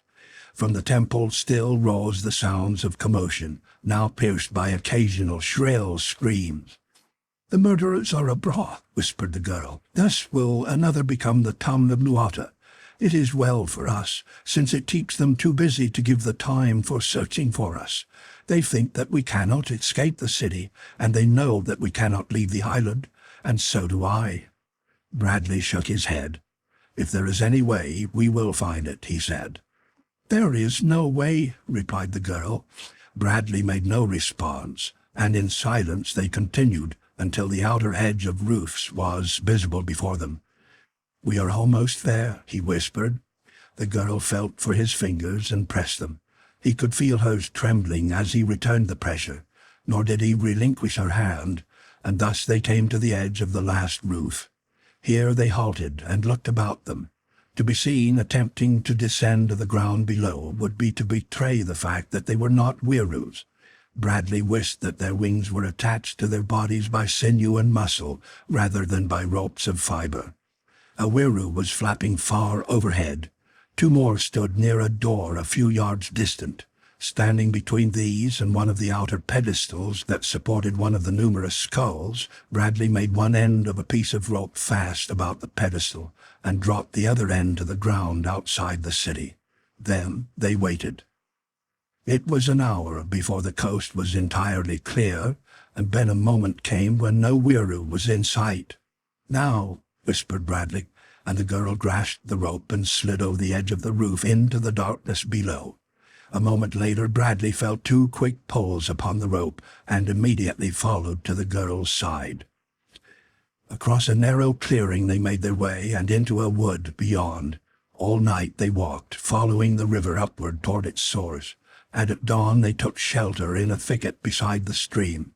At no time did they hear the cry of a carnivore, and though many startled animals fled as they approached, they were not once menaced by a wild beast. When Bradley expressed surprise at the absence of the fiercest beasts that are so numerous upon the mainland of Caprona, the girl explained the reason that is contained in one of their ancient legends. When the Rykors first developed wings upon which they could fly, they found this island devoid of any life other than a few reptiles that live either upon land or in the water, and these only close to the coast. Requiring meat for food, the Rykors carried to the island such animals as they wished for that purpose. They still occasionally bring them, and this, with the natural increase, keeps them provided with flesh. "As it will us," suggested Bradley. The first day they remained in hiding, eating only the dried food that Bradley had brought with him from the temple storeroom, and the next night they set out again upon the river, continuing steadily on until almost dawn, when they came to low hills where the river wound through a gorge. It was little more than rivulet now, the water clear and cold and filled with fish similar to brook trout, though much larger. Not wishing to leave the stream, the two waded along its bed to a spot where the gorge widened between perpendicular bluffs to a wooded acre of level land. Here they stopped, for here also the stream ended. They had reached its source, many cold springs bubbling up from the center of a little natural amphitheater in the hills and forming a clear and beautiful pool, overshadowed by trees upon one side and bounded by a little clearing upon the other. With the coming of the sun, they saw they had stumbled upon a place where they might remain hidden from the Rykors for a long time, and also one that they could defend against these winged creatures, since the trees would shield them from an attack from above and also hamper the movements of the creatures should they attempt to follow them into the wood. For 3 days they rested here before trying to explore the neighboring country. On the 4th, Bradley stated that he was going to scale the bluffs and learn what lay beyond. He told the girl that she should remain in hiding, but she refused to be left, saying that whatever fate was to be his, she intended to share it, so that he was at last forced to permit her to come with him. Through woods at the summit of the bluff they made their way toward the north, and had gone but a short distance when the wood ended, and before them they saw the waters of the inland sea, and dimly in the distance the coveted shore. The beach lay some 200 yards from the foot of the hill on which they stood, nor was there a tree nor any other form of shelter between them and the water, as far up and down the coast as they could see. Among other plans, Bradley had thought of constructing a covered raft upon which they might drift to the mainland, but as such a contrivance would necessarily be of considerable weight, it must be built in the water of the sea, since they could not hope to move it even a short distance overland. "If this wood was only at the edge of the water," he sighed. "But it is not," the girl reminded him, and then, "let us make the best of it. We have escaped from death for a time at least. We have food and good water and peace and each other. What more could we have upon the mainland?" "But I thought you wanted to get back to your own country," he exclaimed. She cast her eyes upon the ground and half turned away. "I do," she said. "Yet I am happy here. I could be little happier there." Bradley stood in silent thought. "We have food and good water and peace and each other," he repeated to himself.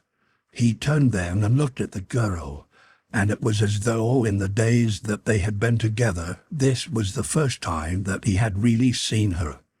The circumstances that had thrown them together, the dangers through which they had passed, all the weird and horrible surroundings that had formed the background of his knowledge of her, had had their effect. She had been but the companion of an adventure. Her self-reliance, her endurance, her loyalty had been only what one man might expect of another. and he saw that he had unconsciously assumed an attitude toward her that he might have assumed toward a man. Yet there had been a difference. He recalled now the strange sensation of elation that had thrilled him upon the occasions when the girl had pressed his hand in hers, and the depression that had followed her announcement of her love for Antak. He took a step toward her. A fierce yearning to seize her and crush her in his arms swept over him, and then there flashed upon the screen of recollection the picture of a stately hall set amidst broad gardens and ancient trees, and of a proud old man with beetling brows, an old man who held his head very high, and Bradley shook his head and turned away again. They went back then to their little acre, and the days came and went, and the man fashioned spear and bow and arrows, and hunted with them, that they might have meat, and he made hooks of fish bone and caught fishes with wondrous flies of his own invention, and the girl gathered fruits and cooked the flesh and the fish, and made beds of branches and soft grasses. She cured the hides of the animals he killed, and made them soft by much pounding. She made sandals for herself and for the man, and fashioned a hide after the manner of those worn by the warriors of her tribe, and made the man wear it, for his own garments were in rags. She was always the same, sweet and kind and helpful, but always there was about her manner and her expression just a trace of wistfulness, and often she sat and looked at the man when he did not know it, her brows puckered in thought, as though she were trying to fathom and to understand him. In the face of the cliff, Bradley scooped a cave from the rotted granite of which the hill was composed, making a shelter for them against the rains. He brought wood for their cook fire, which they used only in the middle of the day, a time when there was little likelihood of Wieroos being in the air so far from their city, and then he learned to bank it with earth in such a way that the embers held until the following noon without giving off smoke. Always he was planning on reaching the mainland, and never a day passed that he did not go to the top of the hill and look out across the sea toward the dark, distant line that meant for him comparative freedom and possibly reunion with his comrades. The girl always went with him, standing at his side and watching the stern expression on his face with just a tinge of sadness on her own. "You are not happy," she said once. "I should be over there with my men," he replied. "I do not know what may have happened to them." "I want you to be happy," she said quite simply, "but I should be very lonely if you went away and left me here." He put his hand on her shoulder. "I would not do that, little girl," he said gently. "If you cannot go with me, I shall not go. If either of us must go alone, it will be you." Her face lighted to a wondrous smile. "Then we shall not be separated," she said, "for I shall never leave you as long as we both live." He looked down into her face for a moment, and then, "Who was Antak?" he asked. "My brother," she replied. "Why?" And then, even less than before, could he tell her. It was then that he did something he had never done before. He put his arms about her, and stooping, kissed her forehead. "Until you find Antak," he said, "I will be your brother." She drew away. "I already have a brother," she said, "and I do not want another."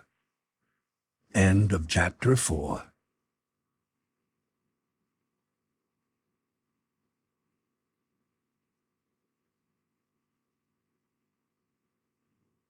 Chapter 5. Days became weeks, and weeks became months, and the months followed one another in a lazy procession of hot, humid days and warm, humid nights. The fugitives never saw a Wieroo by day, though often at night they heard the melancholy flapping of giant wings far above them. Each day was much like its predecessor. Bradley splashed about for a few minutes in the cold pool early each morning, and after a time the girl tried it and liked it. Toward the center it was deep enough for swimming, and so he taught her to swim. She was probably the first human being in all Caspak's long ages who had done this thing. And then, while she prepared breakfast, The man shaved. This he never neglected. At first it was a source of wonderment to the girl, for the Galu men are beardless.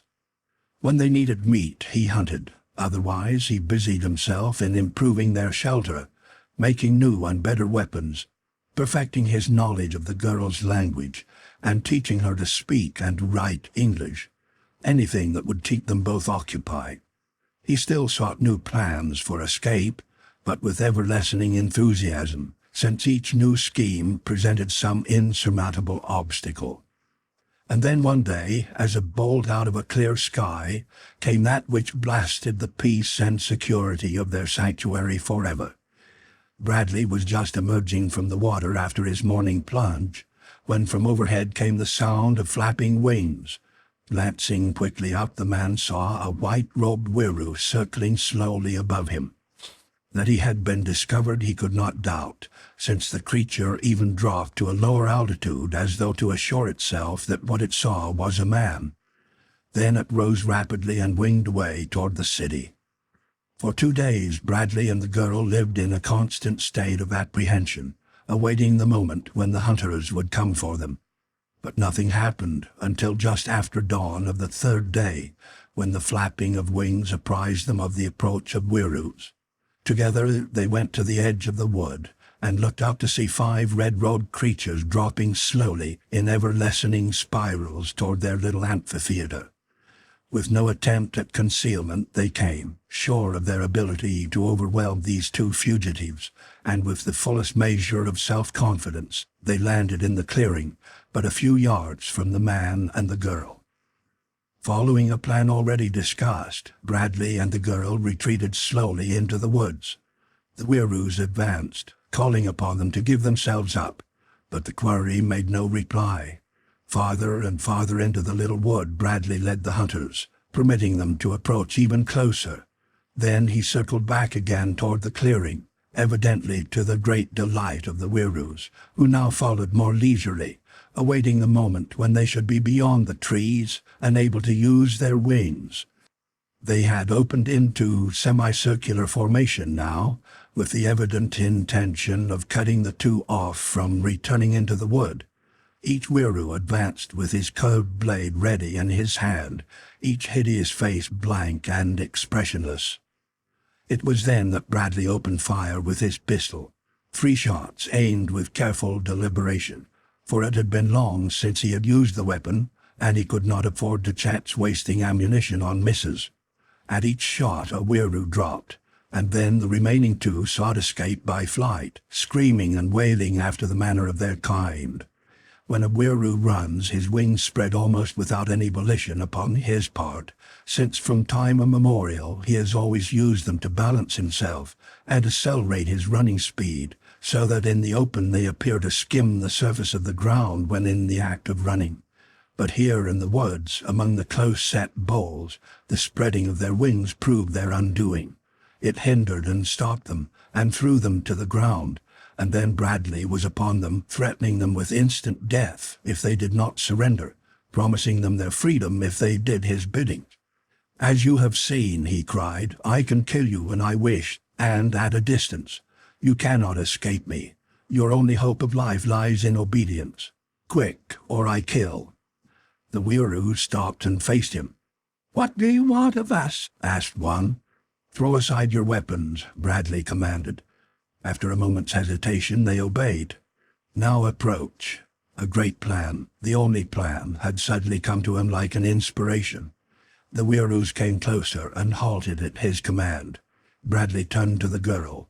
"There is a rope in the shelter," he said. "Fetch it."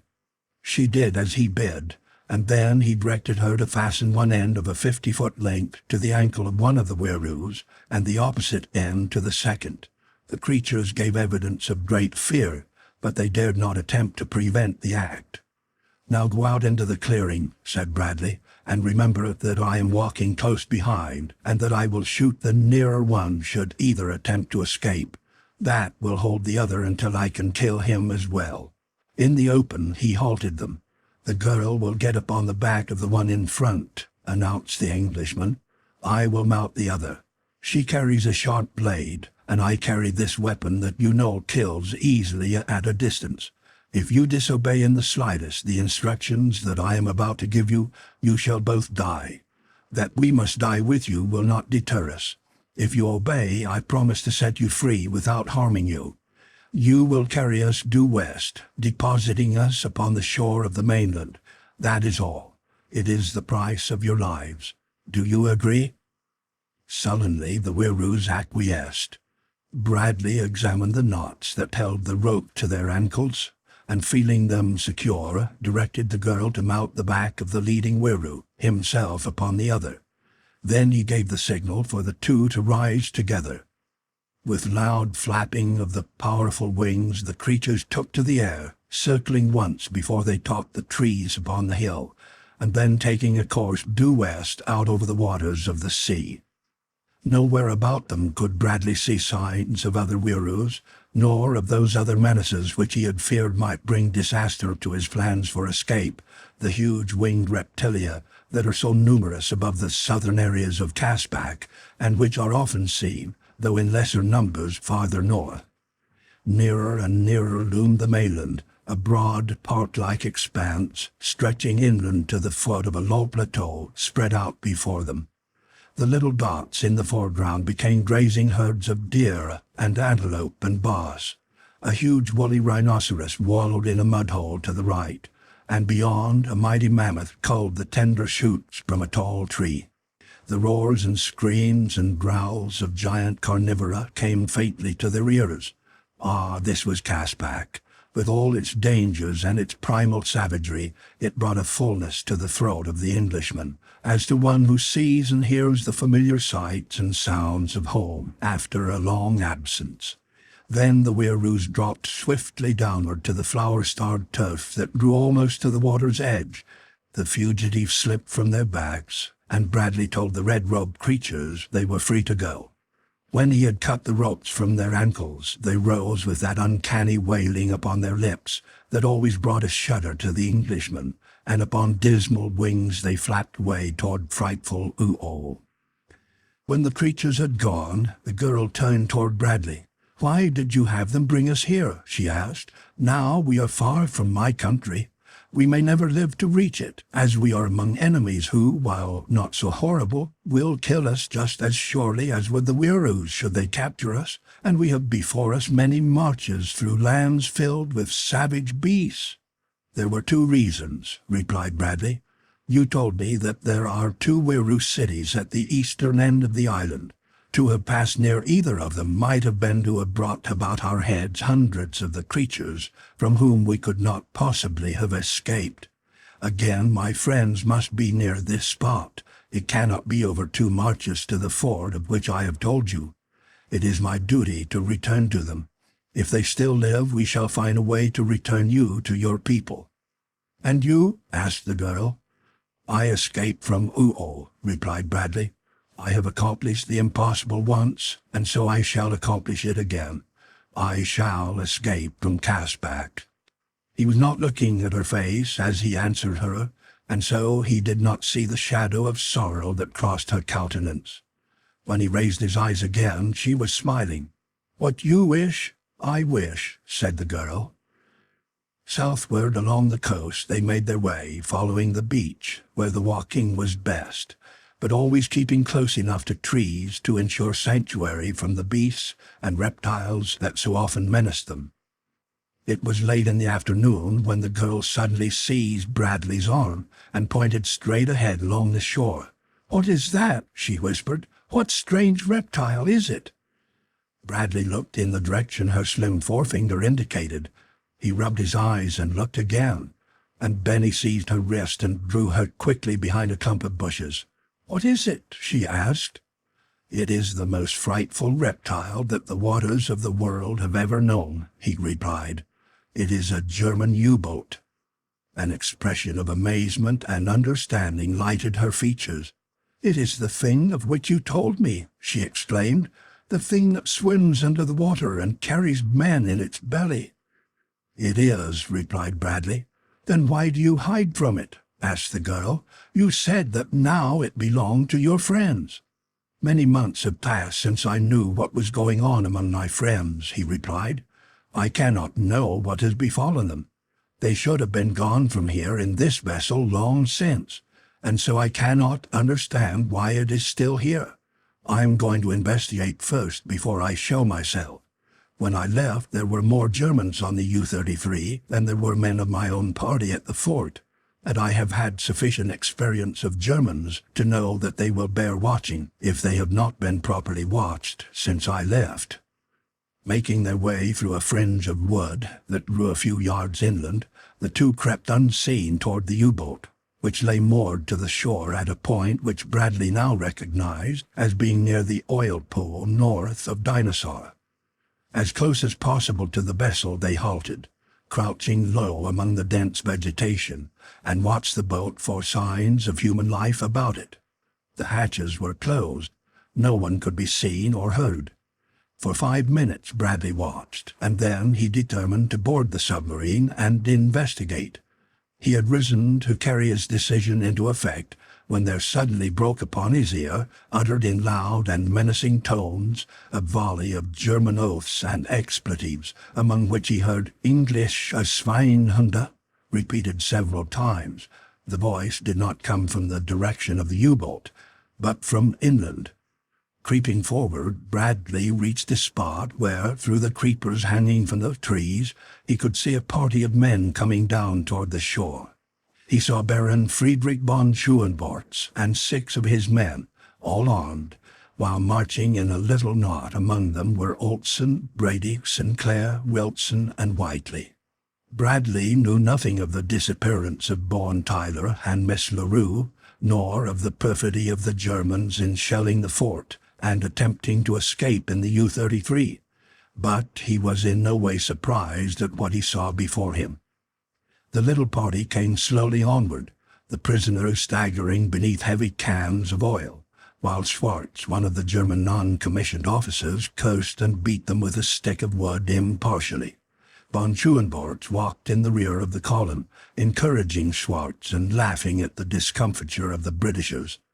Dietz, Heinz, and Klotz also seemed to enjoy the entertainment immensely, but 2 of the men, Plesser and Hindle, marched with eyes straight to the front and with scowling faces. Bradley felt his blood boil at sight of the cowardly indignities being heaped upon his men, and in the brief span of time occupied by the column to come abreast of where he lay hidden, he made his plans, foolhardy though he knew them. Then he drew the girl close to him. "Stay here," he whispered. "I am going out to fight those beasts, but I shall be killed. Do not let them see you. Do not let them take you alive. They are more cruel, more cowardly, more bestial than the Wieroots." The girl pressed close to him, her face very white. "Go, if that is right," she whispered. "But if you die, I shall die, for I cannot live without you." He looked sharply into her eyes. "Oh," he ejaculated, "what an idiot I've been! Nor could I live without you, little girl." And he drew her very close and kissed her lips.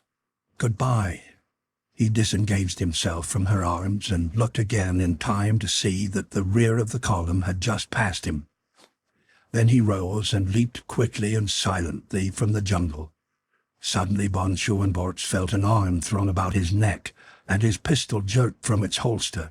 He gave a cry of fright and warning, and his men turned to see a half-naked white man holding their leader securely from behind, and aiming a pistol at them over his shoulder. "Drop those guns," came in short, sharp syllables, and perfect German from the lips of the newcomer. "Drop them, or I'll put a bullet through the back of von Schuenbortz's head." The Germans hesitated for a moment, looking first toward von Schuenbortz and then to Schwartz, who was evidently second in command for orders. "It's the English kid, Bradley," shouted the latter, "and he's alone. Go and get him." "Go yourself," growled Plesser. Hindle moved close to the side of Plesser and whispered something to him. The latter nodded. Suddenly von Schuenbortz wheeled about and seized Bradley's pistol arm with both hands. "Now," he shouted, "come and take him quick." Schwartz and 3 others leaped forward, but Plesser and Hindle held back, looking questioningly toward the English prisoners. Then Plesser spoke. "Now is your chance, Englander," he called in low tones. "Seize Hindle and me and take our guns from us. Thee will not fight hard." Olsen and Brady were not long in acting upon the suggestion. They had seen enough of the brutal treatment von Schoenvorts accorded his men, and the especially venomous attentions he had taken great enjoyment in according Plesser and Hindle, to understand that these two might be sincere in a desire for revenge. In another moment the two Germans were unarmed, and Olsen and Brady were running to the support of Bradley, but already it seemed too late. Von Schoenvorts had managed to drag the Englishman around so that his back was toward Schwartz and the other advancing Germans. Schwartz was almost upon Bradley with gun clubbed and ready to smash down upon the Englishman's skull. Brady and Olsen were charging the Germans in the rear with Wilson, Whiteley, and Sinclair supporting them with bare fists. It seemed that Bradley was doomed when, apparently out of space, an arrow whizzed, striking Schwartz in the side, passing halfway through his body to crumple him to the earth. With a shriek the man fell, and at the same time Olsen and Brady saw the slim figure of a young girl standing at the edge of the jungle, coolly fitting another arrow to her bow. Bradley had now succeeded in wresting his arm free from von Schoenvorts' grip, and in dropping the latter with a blow from the butt of his pistol. The rest of the English and Germans were engaged in a hand-to-hand encounter, Plesser and Hindle standing aside from the melee and urging their comrades to surrender and join with English against the tyranny of von Schoenvorts. Heinz and Kotz, possibly influenced by their exhortation, were putting up but a half-hearted resistance, but Dietz, a huge bearded bull-necked Prussian, yelling like a maniac, sought to exterminate the English-Feinde with his bayonet, fearing to fire his piece lest he kill some of his comrades. It was Olsen who engaged him, and though unused to the long German rifle and bayonet, he met the bull-rush of the Hun with the cold, cruel precision and science of English bayonet fighting. There was no feinting, no retiring, and no parrying that was not also an attack. Bayonet fighting today is not a pretty thing to see. It is not an artistic fencing match in which men give and take. It is slaughter, inevitable and quickly over. Dietz lunged once madly at Olsen's throat. A short point with just a twist of the bayonet to the left sent the sharp blade over the Englishman's left shoulder. Instantly he stepped close in, dropped his rifle through his hands and grasped it with both hands close below the muzzle, and with a short, sharp jab sent his blade up beneath Dietz's chin to the brain. So quickly was the thing done, and so quick the withdrawal, that Olsen had wheeled to take on another adversary before the German's corpse had toppled to the ground. But there were no more adversaries to take on. Heinz and Kotz had thrown down their rifles, and with hands above their heads were crying, "Kamerad, Kamerad," at the tops of their voices. Von Schoenvorts still lay where he had fallen. Plesser and Hindle were explaining to Bradley that they were glad of the outcome of the fight, as they could no longer endure the brutality of the U-boat commander. The remainder of the men were looking at the girl, who now advanced slowly, her bow ready, when Bradley turned toward her and held out his hand.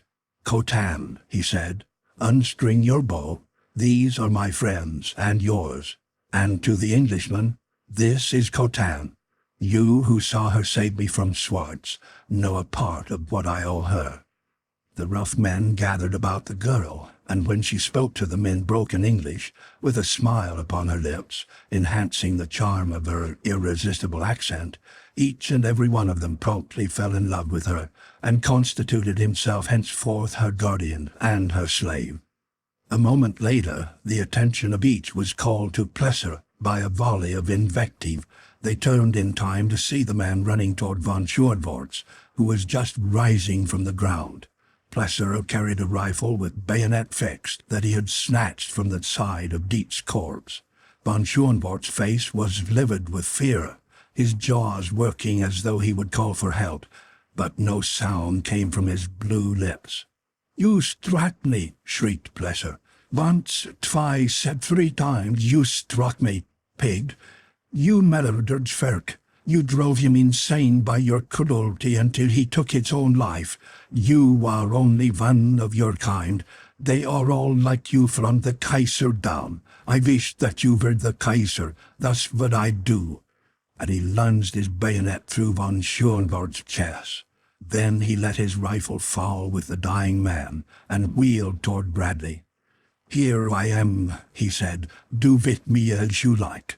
All my life I have been kicked and cuffed by such as that, and yet always I have gone out when they commanded, singing to give up my life if need be to keep them in power. Only lately have I come to know what a fool I have been. But now I am no longer a fool, and besides I am avenged and Sverk is avenged, so you can kill me if you wish. Here I am." "If I was after being the king," said Olsen, "I'd pin the VC on your noble chest, but being only an Irishman of his a threed name for which God forgive me, the best I can do is shake your hand." "You will not be punished," said Bradley. "There are 4 of you left. If you 4 want to come along and work with us, we will take you, but you will come as prisoners." "It suits me," said Plesser. "Now that the Captain Lieutenant is dead, you need not fear us. All our lives we have known nothing but to obey his class. If I had not killed him, I suppose I would be fool enough to obey him again. But he is dead. Now we will obey you. We must obey someone." "And you?" Bradley turned to the other survivors of the original crew of the U-33. Each promised obedience. The 2 dead Germans were buried in a single grave, and then the party boarded the submarine and stowed away the oil. Here Bradley told the men what had befallen him since the night of September 14th, when he had disappeared so mysteriously from the camp upon the plateau. Now he learned for the first time that Bowen J. Tyler, Jr., and Miss LaRue had been missing even longer than he, and that no faintest trace of them had been discovered. Olsen told him of how the Germans had returned and waited in ambush for them outside the fort, capturing them that they might be used to assist in the work of refining the oil, and later in manning the U-33.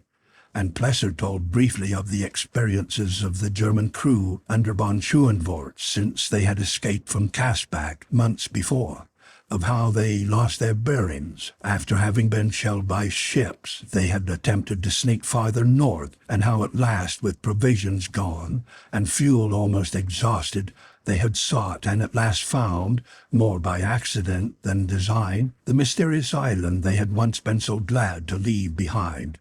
"Now," announced Bradley, "we'll plan for the future. The boat has fuel, provisions, and water for a month, I believe you said, Plesser. There are 10 of us to man it. We have a last sad duty here. We must search for Miss LaRue and Mr. Tyler.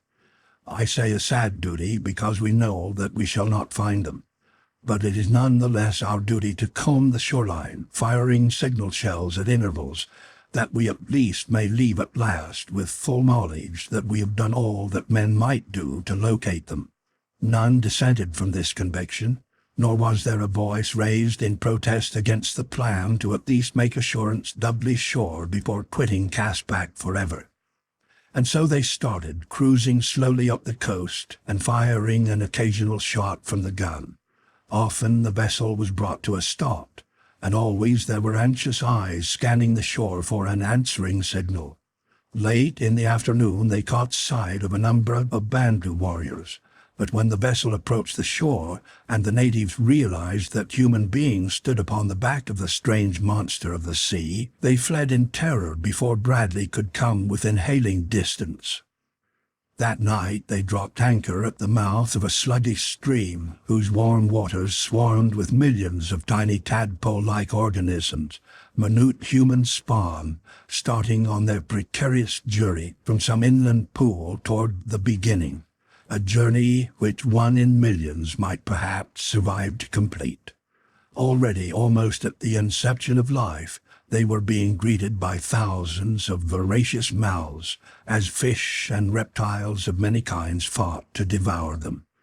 The while other and larger creatures pursued the devourers, to be in turn preyed upon by some other of the countless forms that inhabit the deeps of Caproma's frightful sea.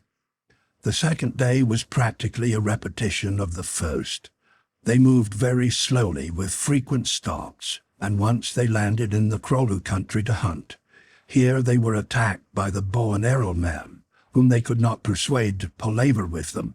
So belligerent were the natives that it became necessary to fire into them in order to escape their persistent and ferocious attentions.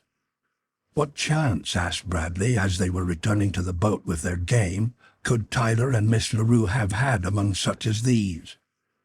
But they continued on their fruitless quest, and the third day, after cruising along the shore of a deep inlet, they passed a line of lofty cliffs that formed the southern shore of the inlet, and rounded a sharp promontory about noon. Khotan and Bradley were on deck alone, and as the new shoreline appeared beyond the point, the girl gave an exclamation of joy and seized the man's hand in hers. "Oh, look!" she cried. "The Galu country! The Galu country! It is my country that I never thought to see again." "You're glad to come again, Khotan?" asked Bradley. "Oh, so glad!" she cried.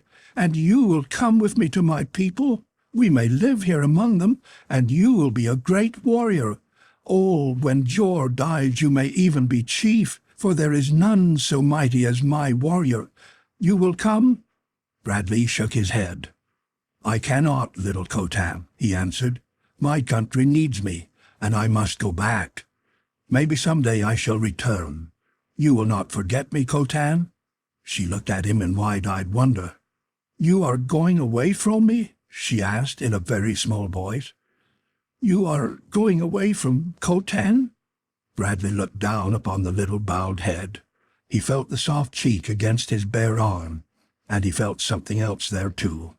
Hot drops of moisture that ran down to his very fingertips and splashed, but each one wrung from a woman's heart. He bent low and raised the tear-stained face to his own. "No, Khotan," he said, "I am not going away from you, for you are going with me. You're going back to my own country to be my wife. Tell me that you will, Khotan." And he bent still lower yet from his height and kissed her lips. Nor did he need more than the wonderful new light in her eyes to tell him that she would go to the end of the world with him, if he would but take her. And then the gun crew came up from below again to fire a signal shot, and the two were brought down from the high heaven of their new happiness to the scarred and weather-beaten deck of the U-33. An hour later the vessel was running close in by a shore of wondrous beauty beside a park-like meadow that stretched back a mile inland to the foot of a plateau, when Whiteley called attention to a score of figures clambering downward from the elevation to the lowland below. The engines were reversed, and the boat brought to a stop while all hands gathered on deck to watch the little party coming toward them across the meadow. "They are Galus!" cried Khotan. "They are my own people. Let me speak to them, lest they think we come to fight them. Put me ashore, my man, and I will go meet them." The nose of the U-boat was run close in to the steep bank, but when Khotan would have run forward alone, Bradley seized her hand and held her back. "I will go with you, Khotan," he said, and together they advanced to meet the oncoming party. There were about 20 warriors moving forward in a thin line, as our infantry advance as skirmishers. Bradley could not but notice the marked difference between this formation and the mob-like methods of the lower tribes he had come in contact with, and he commented upon it to Khotan.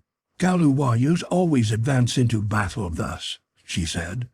"The lesser people remain in a huddled group, where they can scarce use their weapons, the while they present so big a mark to us that our spears and arrows cannot miss them. But when they hurl theirs at our warriors, if they miss the first man, there is no chance that they will kill someone behind him." "Stand still now," she cautioned, "and fold your arms. They will not harm us then." Bradley did as he was bid, and the two stood with arms folded as the line of warriors approached. When they had come within some 50 yards, they halted, and one spoke. "Who are you, and from whence do you come?" he asked. And then Khotan gave a little glad cry and sprang forward with outstretched arms. "Oh, Tan!" she exclaimed. "Do you not know your little Khotan?" The warrior stared, incredulous for a moment, and then he too ran forward, and when they met took the girl in his arms. It was then that Bradley experienced to the full a sensation that was new to him, a sudden hatred for the strange warrior before him, and a desire to kill without knowing why he would kill. He moved quickly to the girl's side and grasped her wrist. "Who is this man?" he demanded in cold tones. Cotan turned a surprised face toward the Englishman, and then of a sudden broke forth into a merry peal of laughter. "This is my father, Bradley," she cried. "And who is Bradley?" demanded the warrior. "He is my man," replied Cotan simply. "By what right?" insisted Tan. And then she told him briefly of all that she had passed through since the Wieroos had stolen her, and of how Bradley had rescued her and sought to rescue Antak, her brother. "You are satisfied with him?" asked Tan. "Yes," replied the girl proudly. It was then that Bradley's attention was attracted to the edge of the plateau by a movement there, and looking closely he saw a horse bearing two figures sliding down the steep declivity. Once at the bottom, the animal came charging across the meadowland at a rapid run. It was a magnificent animal, a great bay stallion, with a white-blazed face and white forelegs to the knees, its barrel encircled by a broad surcingle of white. And as it came to a sudden stop beside Tam, the Englishman saw that it bore a man and a girl, a tall man and a girl as beautiful as Cotan. When the girl espied the latter, she slid from the horse and ran toward her, fairly screaming for joy. The man dismounted and stood beside Tam. Like Bradley, he was garbed after the fashion of the surrounding warriors, but there was a subtle difference between him and his companion. Possibly he detected a similar difference in Bradley, for his first question was, "From what country?" And though he spoke in Galu, Bradley thought he detected an accent. "England," replied Bradley. A broad smile lighted the newcomer's face as he held out his hand. "I am Tom Billings of Santa Monica, California," he said. "I know all about you, and I'm mighty glad to find you alive." "How did you get here?" asked Bradley. "I thought ours was the only party of men from the outer world ever to enter Caprona." "It was, until we came in search of Bowen J. Tyler, Jr., replied Billings. "We found him and sent him home with his bride, but I was kept a prisoner here." Bradley's face darkened. Then they were not among friends after all.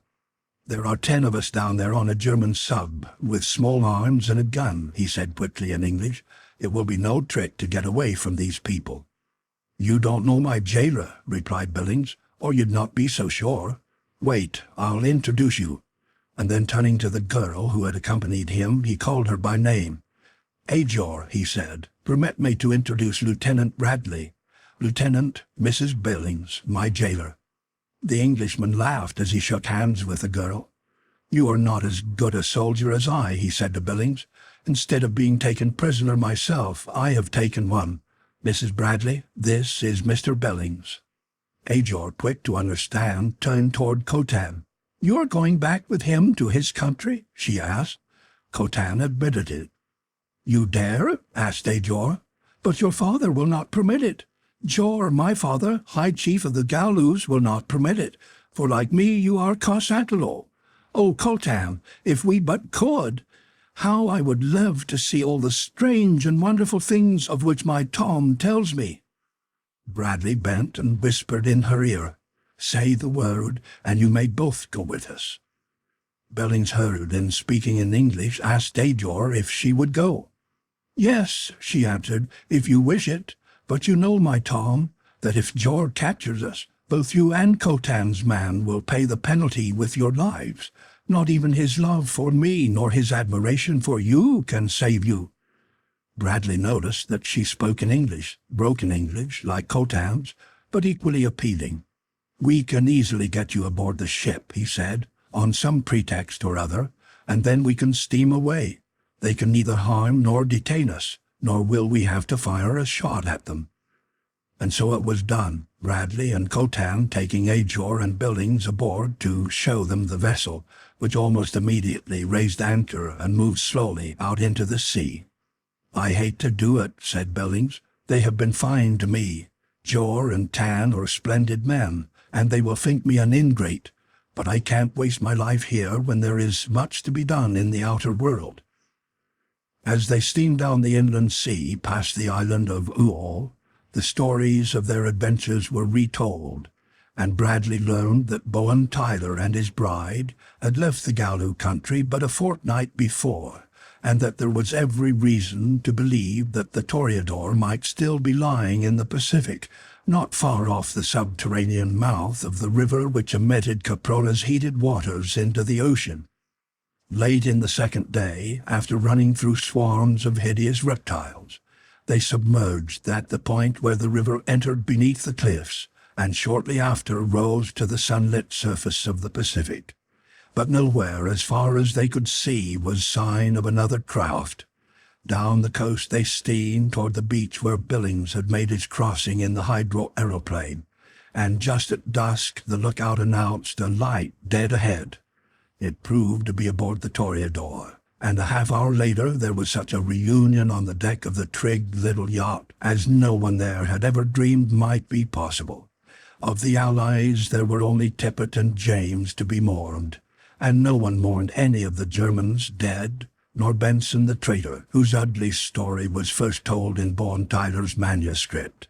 Tyler and the rescue party had but just reached the yacht that afternoon. They had heard faintly the signal shots fired by the U-33, but had been unable to locate their direction, and so had assumed that they had come from the guns of the Toreador. It was a happy party that sailed north towards sunny Southern California, the old U-33 trailing in the wake of the Toreador and flying with the latter the glorious stars and stripes beneath which she had been born in the shipyard at Santa Monica. 3 newly married couples, their bonds now duly solemnized by the master of the ship, joyed in the peace and security of the untracked waters of the South Pacific, and the unique honeymoon which, had it not been for stern duty ahead, they could have wished protracted till the end of time.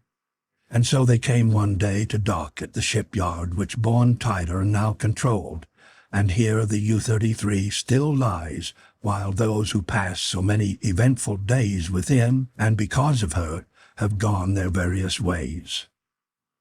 End of Chapter 5. End of Out of Time's Abyss.